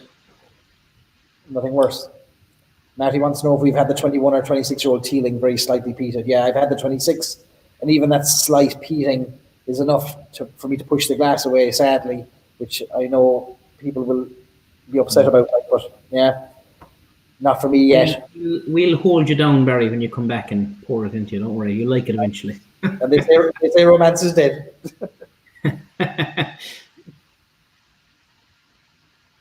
Jamie Cotter is there saying, speak of the negative one, Phil is here now. That's not very fair now. Phil isn't always negative. Sometimes he likes whiskey. Oh, we've got some serious peat in the house here now. Sky in the Ground with a drop of 1990s Connemara. Brilliant. Lovely. I have a list. Just on the Sky in the Ground. I have a list of places and bars that I want to go. It's funny when you can't go somewhere that you start really wanting to go. So the likes of Galway, we had a week booked in Galway next month, which is gone by the wayside now. But the likes of Galway, I want to get back up to the Palace Bar and the Dingle Whiskey Bar and the Stag's Head and a few more bars like that. Sky in the Ground is definitely going to be a hit within a month or 2 months of it opening again. Sky in the Ground is in Waterford? It's in Wexford town. Wexford, yeah, that's right. So John that we saw there earlier is the owner, and Willie Murphy is the head bottle washer, or one of the bottle washers there. Pot Still Will. Yeah, Pot Still Will. Yeah, everyone will know him as Pot Still Will. So what we might do is we might be organising a little bit of a That Strand Good pub crawl around a couple of different places to re-inject whiskey interest back into a couple of whiskey bars. Galway, Cork, Dublin, Wexford. You'll have to come over for that. Yeah, more than welcome. We'll bring some Americans over. Yeah, there's a few that have been asking you last week, so it's I know. Yeah, it's all on your plate now. Start organising, pal. I have a list as long as my arm of people who want to go drinking in Irish pubs and distilleries. So once this thing goes away, this madness goes away, we'll make it happen. I'll drive the bus. You'll drive the bus. Rowan Lacey says, welcome, Rowan. Rowan's a great ambassador for Middleton Distillery. Sipping a drop of Jameson 12 in the absence, for now, of some Redbreast 27. I hate to hear of the absence of 27-year-old. Yeah. Rowan, in fairness, has done an old charity tasting for me there last year. We raised a few bob for the Puncheon Centre. Fair play, Ronan. Brilliant. Rob Falvey there. I work with Rob. Here, Rob. Sky in the Ground back on with Headbanger. I don't know, is that Pot Still Will he's referring to, or me? Colleen says, yeah, we're going to Ireland. Yeah, we'll all go, Colleen. We'll get a group of Americans and we'll all head to Ireland. I said in the Facebook group there during the week, when this madness is all over, we'll charter a flight. Absolutely. Will Grass there is going as well. Trish is going to come over. That's it. Brendan Lynch is suggesting the Malt Lane in Kinsale. Absolutely. Yeah, Connor's spot, no doubt about it. Session. James Kearns is in. Session more. Ottawa. That's it. We'll do it. Dave O'Connell has a question. Do we want to give your opinion on the Celtic Whisky Shop cask program? Just announced this week. Omar did a piece on it. I believe I have an American who's going to buy it based on your piece. I'm going to buy a cask. Really interesting new development, isn't it? In the pricing of casks. Yeah, I think it's gonna change some of the pricing of casks. Now you have to take everything into account. You have to take the end price into account, and you have to take into account that VAT isn't included in it, and it is included in some of the distillery offerings. Some of the distilleries, like, I suppose really it boils down to what you want the cask for. Yeah. If you want to buy in early to a distillery and create a link, and I think I said that in my piece, then Celtic Whiskey's cask program isn't for you, because it's not creating a link between you and the distillery. You're getting a cask, the cask is going into bond, you get to try it every year, and it's a great little program for cheap entry into a cask. But if you want the whole cask experience of going down and sitting in a distillery and going over and licking the outside of your cask or taking a photograph with it, or whatever you want to do with it, then I suppose a distillery is the way to go, and especially the new distillery starting up. My opinion on it, Dave, my opinion is I'm probably going to buy into a cask with my bottle share group. We have a couple of options on the table. We're looking at a couple of them, and we may go with a couple of options, or we may just go with Celtic. We're not sure yet. The pricing is very interesting. It's probably overall $2,000 cheaper than if you were to buy directly from a lot of the new startup distilleries. So it kind of comes down to personal preference. What do you want your cask for, really? Yeah. You know, I like the idea of visiting a cask and hugging it once a year and giving it a little kiss, and then maybe getting a little sample out of it. I think there's a lovely romance to that. Absolutely. Now you still get to sample with Celtic, but I'm not sure how you'd be able to get into the bond. I'm not sure who they use actually. Is it Staffords? I presume Staffords they use for their bond. So the chances are you wouldn't be able to get in to see your cask every year. Yeah. If you're with a distillery program, you would be able to get into it. You'd be treated like royalty when you visit. So you have that to consider. Again, it goes back to what you want the cask for.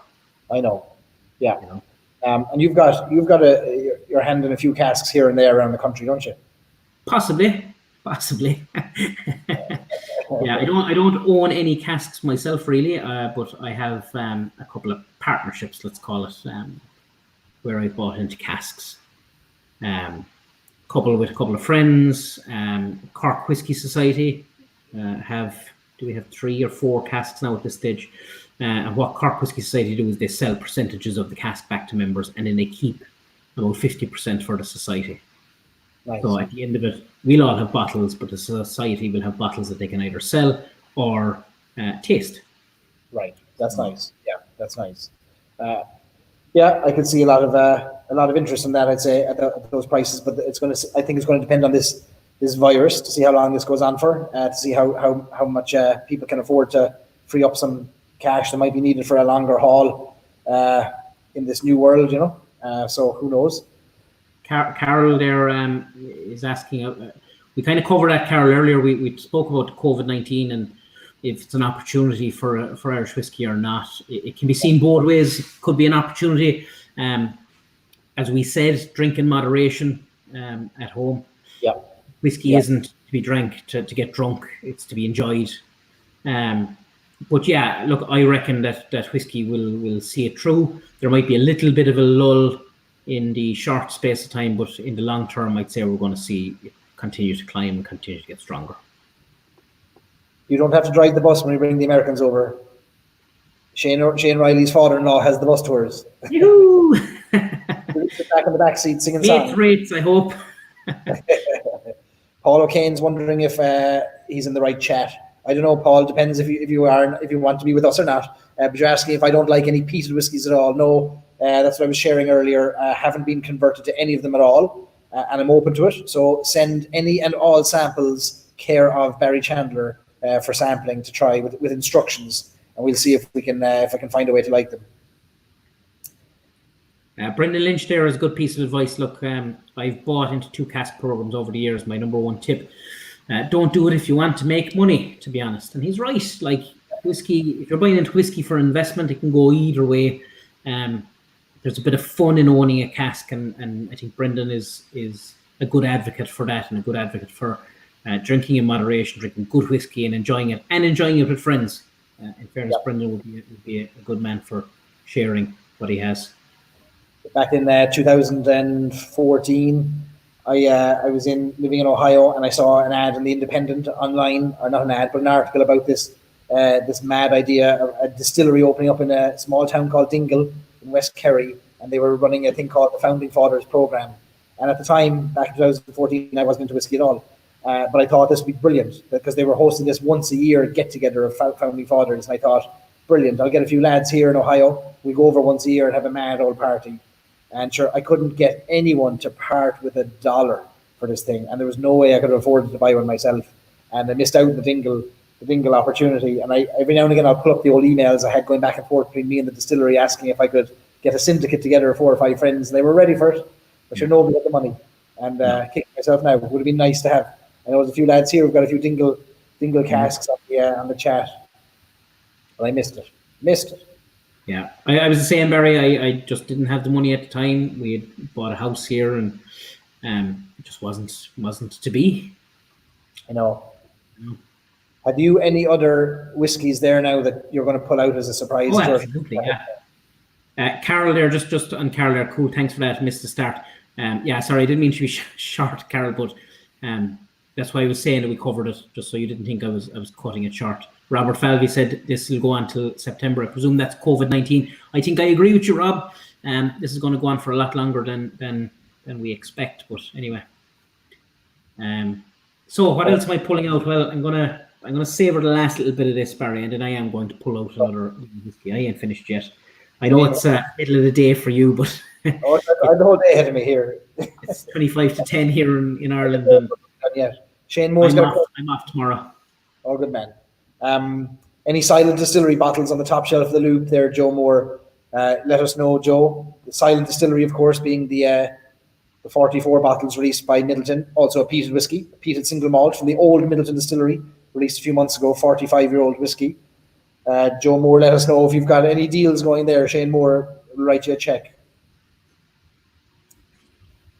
Dahi wants to know, what are the advantages of remaining a member of the Birdhouse after last year's fiasco? Should they not upgrade the site and limit 1 bottle per member? So Dahi's referring to the member-only area of the Redbreast website that you can register for free of charge, and you get first option on new releases that come for online sales only. And yes, they have struggled in the past especially last year, under the weight of interest, which has crashed the site. And I don't know, I'm sure they're going to do something to alleviate that this year, next. Yeah, I would imagine, right? I in fairness to Redbreast and IDL, they reached out to a lot of people last year after the site crash, and I know it caused a lot of people to be upset over not getting a bottle. I got 1 when I wanted to get 2, but that's just the look of the draw. So I wasn't able to open one. I was lucky enough that we were able to, or somebody that I know was able to get one as well, and he agreed to open it, and we shared it.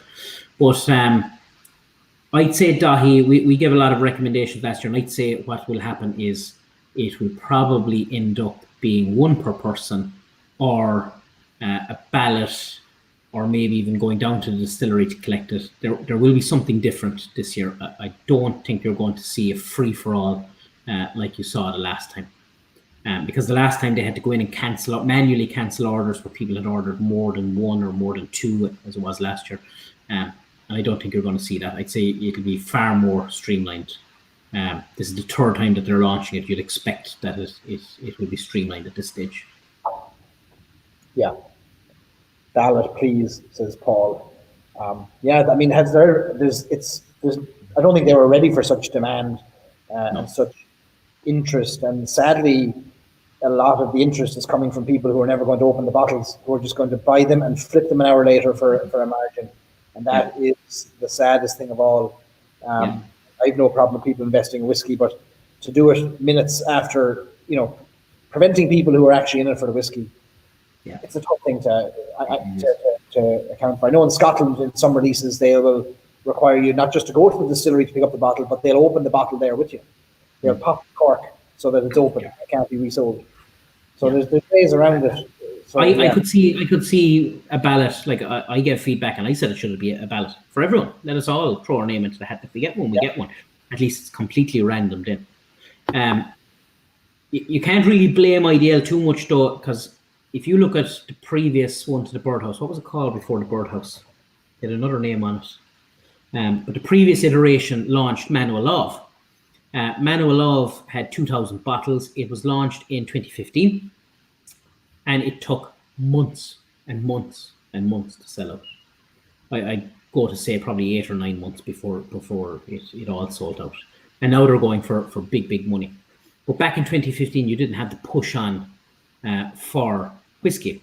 And Brendan's after saying it there, secondary market is a killer. And that's what's killing it. That's what's squeezing us out and making it harder for us to get the bottles, because people are now buying them to turn around and just flip them. And I understand people want to invest. Look, I have a collection of whiskey. I have a collection of whiskey that I'll probably sell at some stage. I actually have a date when I'm going to sell it. It's basically a college fund. I won't be selling all of it. I'll be drinking some of it. I have retirement bottles put away. I have bottles put away for different occasions. Going to college? Not me, the kids. I've already been to college. But Brendan's right. Look, secondary market is going to affect all that. Like you said it there a second ago, Barry. People buying it. And they literally had it up for sale before they even had the bottle. That's right. And still in all, people bought it for big money. So, yeah. I know. Yeah. Moving on from that, Kevin there, his name is an Irish, Quavino Muraku. Waterford aside, which new distillery's own liquid are you most looking forward to try? I can answer that immediately without even thinking. And that's Killowen. Brendan Carty's liquid. Anyone who came up to me at Whiskey Live and asked what should they try, I sent them to Killowen. The new make that they had was absolutely tremendous. So I'm expecting big things from their own liquid. So if you're joining from America, Killowen is a small, very small manual, maybe the smallest distillery in Ireland, up in Northern Ireland, and it is a direct heat distilling method, flamed heat underneath the stills, and I think 2 stills they got double distillation. Oh, Omar out with the J there. And it's Brendan Carty is the name of the distiller, and he's an architect by trade and a passion for whiskey, and he's doing interesting things. And I agree with Omar, very interesting approach to what they're doing and resurrecting old recipes, old mash bills, and trying to figure out what they can do with oats and different things up there. So that is an interesting one to watch for sure.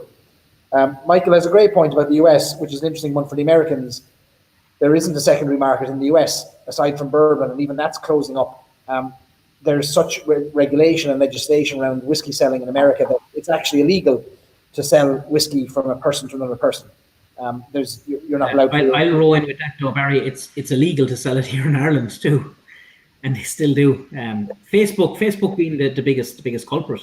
I probably get kicked out of all the Facebook groups now because of it. But Facebook being the biggest culprit for people being able to sell and doing lottos, and they're all illegal. Oh, they are. Yeah. It's the individual market is not as policed in Ireland as it is in the US. There's very little interest at the moment, but I'd say with the growth in interest, that might change. The good news is that Brian Redden in Cincinnati has broken into the Redbreast 12 with all this talk. Good man yourself. So Redbreast is probably the most historical brand, I'd say, in Ireland. It has a tremendous history, tremendous following, tremendous backing, and as I said earlier, an hour and 43 minutes ago, I am a Redbreast fanboy. It's my favorite brand. It's my favorite whiskey. It's the one that I go for all day, every day. I have all of them on the shelf, all of them opened, and when one is opened, when one is finished, I have another one to back it up. So yeah, good choice, Brian. Long may they keep making it so for Omar. Yeah, absolutely. Billy was sharing on the live stream the other night. They have the habit of releasing Redbreasts in multiples of 3 years in their age statements that I hadn't even thought about before. 12, 15, 21, and 27. Everything's a multiple of 3, which I thought was interesting little nugget. Right, so you're on to JJ Corry now. I am on to JJ Corry, batch 2. The Gael. The Gael, yeah, batch 2, the Gael. Unfortunately, this one I should have brought down my other ones from upstairs. I can't go into my whiskey room at night because it's right alongside my 2-year-old's bedroom, and I wake her. So the older one had the makeup on the label here and told you exactly what was in it. But unfortunately, Louise got a bit of a slap on the wrist and was told to remove it. So all new bottles that she's done, she can't put the makeup of it on it, which I find very strange because transparency is fantastic. Why wouldn't you want transparency on a bottle? So it's gone from her bottles, but her good whiskey is still there. So this is the batch 2. They had batch 1 last year. This is autumn 2019. 46%. Only got it in the post yesterday, or today, with a Banner blend batch 2. And yeah, it's a lovely whiskey, lovely easy drinking whiskey. Fruity, bit of bananas, citrus, lemon and lime.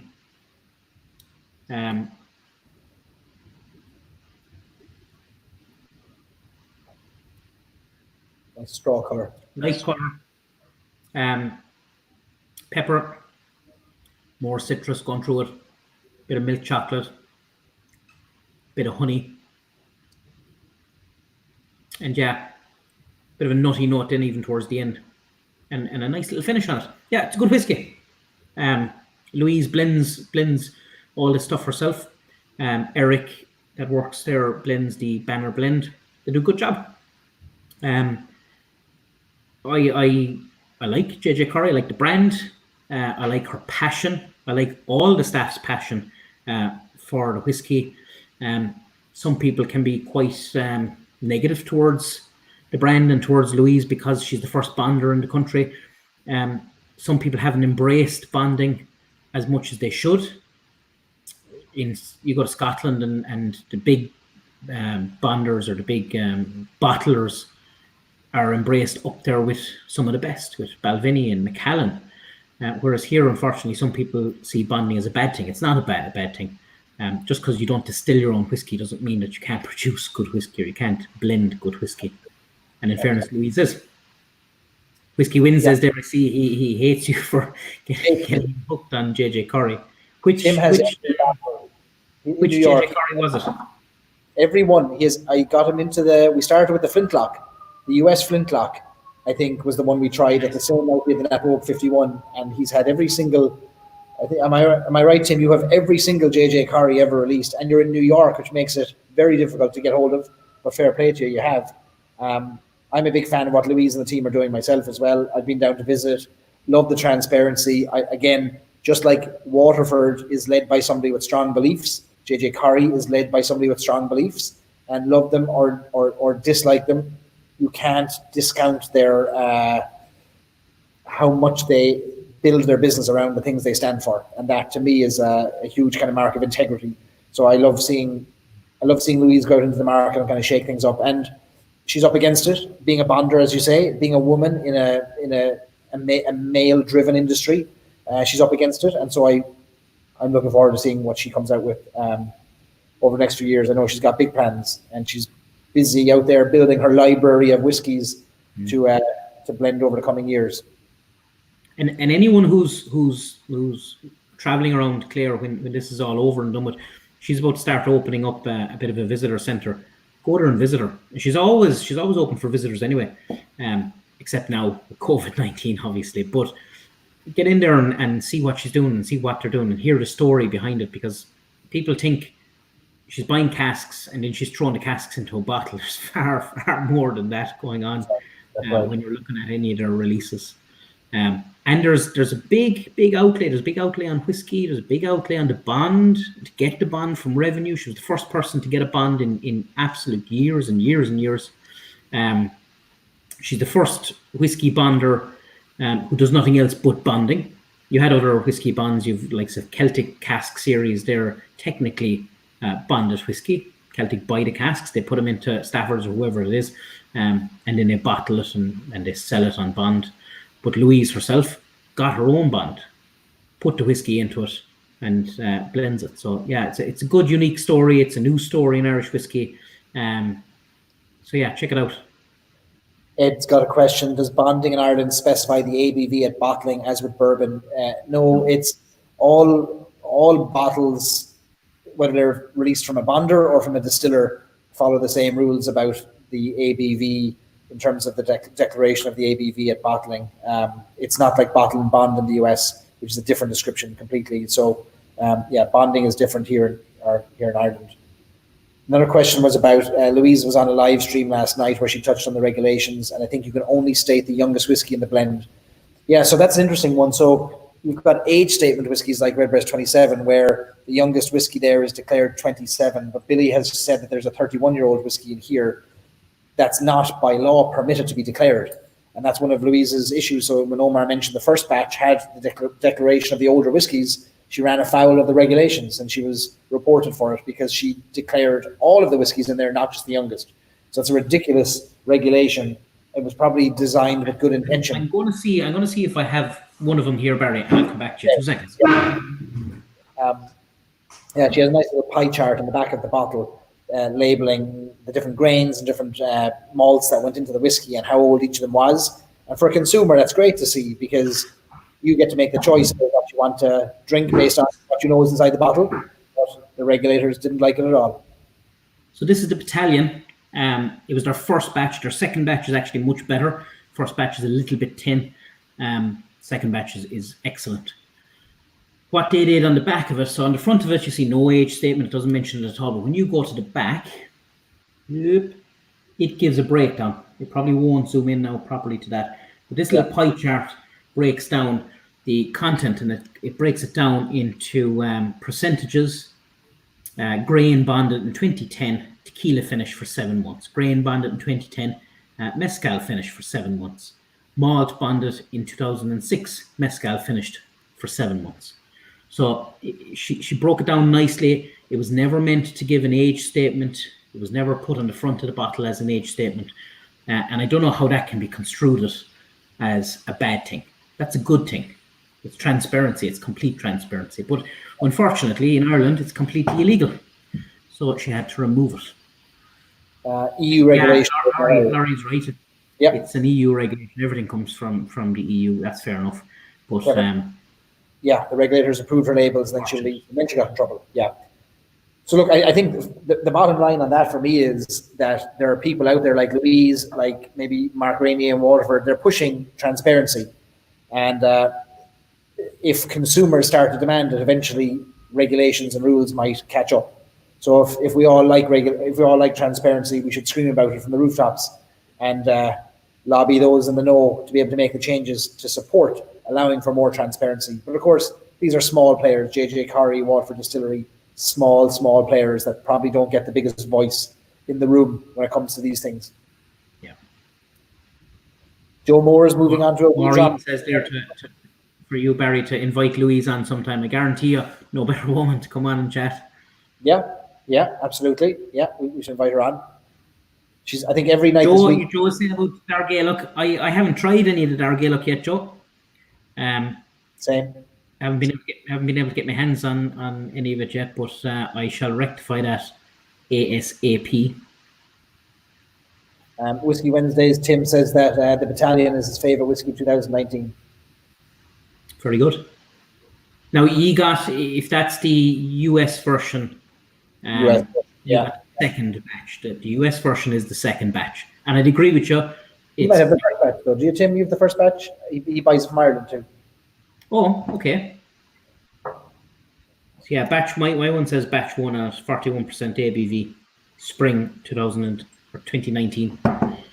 Maureen asks if the age of the blends are on the website. You've stood in front of shelves and searched reviews and info online of bottles before buying. That's a good question. Whether the regulations apply to the website as well as the bottles. That's interesting. I wouldn't expect it would. EU legislation and Irish legislation, because of that, would only go really on the bottles. Yeah. I think that you should be able to say what's in it. That's but I stand corrected. Find out. We underestimate Tim. He has all the batches, American and Irish. Brilliant. I like this guy. I like this guy. We'll keep him. The JJ Corry pie chart, could you leave it off the label and then have all the info on the website? Yeah, so that's a good question. I think that's something we could pose to Louise. Yeah, good one. So I'm going to get something different now. I'm going to pull something out of my reduced supply that you probably don't get in Ireland. Don't make it too good now, Barry. So yeah, that's the JJ Corry. I have a couple of more put away at the side that I might try later on tonight, because I'm off tomorrow. Back to work on, I don't even know what date is this Tuesday. I'm back to work on Thursday for 4 days. So I might as well use my last night before going back to work to have one or two more whiskies. This is the batch, Redbreast small batch. Batch D? Batch D, yeah. And this is the sherry focus. Sherry, each of the batches focus on a different component of Redbreast, and batch D is the closest I've found, believe it or not, to Redbreast 32 of all the Redbreasts. In a strange way, it reminds me instantly of 32, which isn't bad for a $99 whiskey. I was only able to get batch C, so I have a batch C upstairs, but I haven't it opened yet. But I've heard batch D is the best. So I put this in a different glass. But look at the color on that. Wow. So it's a 14-year-old single pot still, cask strength, and this is a 750 ml bottle, 58.9%.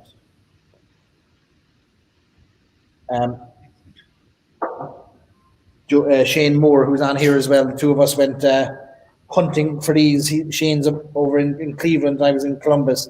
We went hunting around America for these to make sure we were able to get them and open them. We managed to get the whole set of all the batches, or A to D, and D we both agree is the favorite. And I've heard that from a couple of people, in fairness. William says the same. Batch D is his favorite as well. Yeah. Paul Kennedy's asked there, did I get a bottle of the Teeling Frontline bottle? So Teeling last week, when was it? Was it last Thursday? Yeah, last Thursday they launched a charity bottle for frontline workers. Launched it around midday or a little bit after it. I was working. I was in Dublin collecting equipment. I'm a frontline worker, as people probably know, with an emergency service. And I was driving down the road. Teeling launched it, and they launched it through Celtic Whisky when I left. So I left Dublin, drove down the road, didn't see any of the notifications, didn't see anything about the launch, landed in Cork, unloaded all my stuff, looked at my phone, and I see a load of messages and an email and God knows what else. And it was sold out. So I didn't get a bottle. But I put it up on Twitter, and a good buddy of mine, Stephen Rowe, jumped in and has sold me a bottle. So in actual fact, if we didn't even sell it, we're swapping. He's getting something and I'm getting something. So the next time we can meet up, which is probably a couple of months away, yeah, I will have one, Paul. It'll be a while before I have it, but yeah, I did get sorted. And I was delighted to get sorted because, yeah, I will open it. I will drink it, and it was a great touch by Teeling, in fairness, to do something for frontline workers. Shane asks if this Redbreast was really $99 a bottle. Yeah, it was an incredible value. A 14-year-old cask strength Redbreast at $99, and it was released in 2 markets in the United States only. It was released in Massachusetts, so Boston area, and also in California, from San Francisco all the way down to San Diego. We don't know exactly how many bottles were released. It's kind of confusing. There's batch A to D, but there's actually 11 different labels. So we think there's as many as like 20,000 bottles. I don't think it was a short supply. Like, there was a lot of them, and I actually think there's some still available in California. Not many, but yeah, they were as affordable as $99. And then some, realizing the profit that could be made, jacked them up in price a little bit. And I think there's one hotel that sells them by the measure, not the bottle. So you have to pay about $300 for the bottle, as opposed to $99. But it's a great value to have a few of these in the event of a pandemic. Should a pandemic ever hit us, I'm covered. on the shelf. Will Grassdare said that he has a spare batch D and he'll bring it over. Will, you bring over a spare batch D and we will do a swap for that Paddy Centenary that we spoke about earlier. If you're happy with that, I'm happy with that. And even to top it off, because I bought him cheap, I will buy you a dram of your choice in the Palace Bar. No. Yeah, sound man Will, in fairness. Will was in the fire service in Las Vegas. Served for a long time. I think he was what we call a station officer over a station in Las Vegas. Good guy, good whiskey collection, good whiskey drinker. He doesn't keep them and look at them. He opens them up and enjoys them. He has one of the most impressive bars in his house that you'll ever see. And it's better than most bars have. Most public bars don't have a setup like William does for his home bar. And it's regularly the object of drool and lust whenever he posts a picture online. Yeah. Some MP saying far less than 20,000 bottles of this, maybe closer to 3,000. Yeah, we've heard all kinds of numbers on this, depending on how he did the calculations. 11 labels, 4 batches, 2 markets, 252 bottles per batch, but it actually was 252 bottles per batch per bar. It's complicated, but I defer to you with your calculations before me 5 whiskeys in on a Tuesday afternoon. There's the cuckoo clock again. That's the third cuckoo clock again. Yeah, 10 o'clock. 10 o'clock. Yeah, James says can't see other 2,000 labels. Yeah, it's a complicated one, James. I've even Billy and Dave haven't been able to give me a firm answer on it. 11 labels, most of approximately 250 bottles, some just over 500. Yeah, but then you've got some locations that have 2 batches with the same label, so it gets complex. But the good news is it's good whiskey, so we can just drink it if we can find it. Let me see what else have we got here. 3,000 or so, okay, from MP. Closer to 3,000, okay. Yeah, I tried to get an answer at the time as well from IDL when it was launched about how many there was, and I couldn't get a firm answer, to be honest. I don't think they really know themselves. I think that they're for releases. There's one person knows one thing in every release, and if you don't get that one person, you can't find out. So one fella loads the truck. He knows how many cases went on there. He's the only fella, and now he's out sick, and nobody else knows. It's madness, like. Yeah. Kevin Keys, thoughts on Kilbeggan pot still. I'll tell you what, Kev, we are doing a talk dram tasting. So myself and Ivor Dean have another group called Talk Dram, where we do online tastings. Companies send out the samples, and then we take you through nose, palate, and finish. And we have one next Saturday night, the 11th, at 7:30. And we'll have the Kilbeggan pot still and Kilbeggan rye on show. And there's an awful amount of people. There's big numbers for this tasting, far more than we actually would normally have. So you're going to get an awful lot of opinions on it. So if you want to know the thoughts or my thoughts on Kilbeggan pot still, pop over to us on Twitter next Saturday at 7:30 Irish time, and we'll take you through it. Sorry, Barry, that's a little plug for me. Equal billing here, equal billing, no problem. Yeah. And if you're in America, go join up the Irish Whiskey Fans of America Facebook group. We're growing at a great clip, about 100 new members a day. We're almost 3,000 now we'll hit this week. So if there's anyone who wants to join, even in Ireland, if you want to have a conversation about Irish whiskey and educate Americans about Irish whiskey and help answer questions, head over to Irish Whiskey Fans of America on Facebook. We'd love to see you over there. Let me see. Laurie's looking forward to Saturday night, which is great. I'd say we're going to wrap up here shortly. I don't know about you, Omar, but yeah. I've got a day's work ahead of me after a few whiskeys. What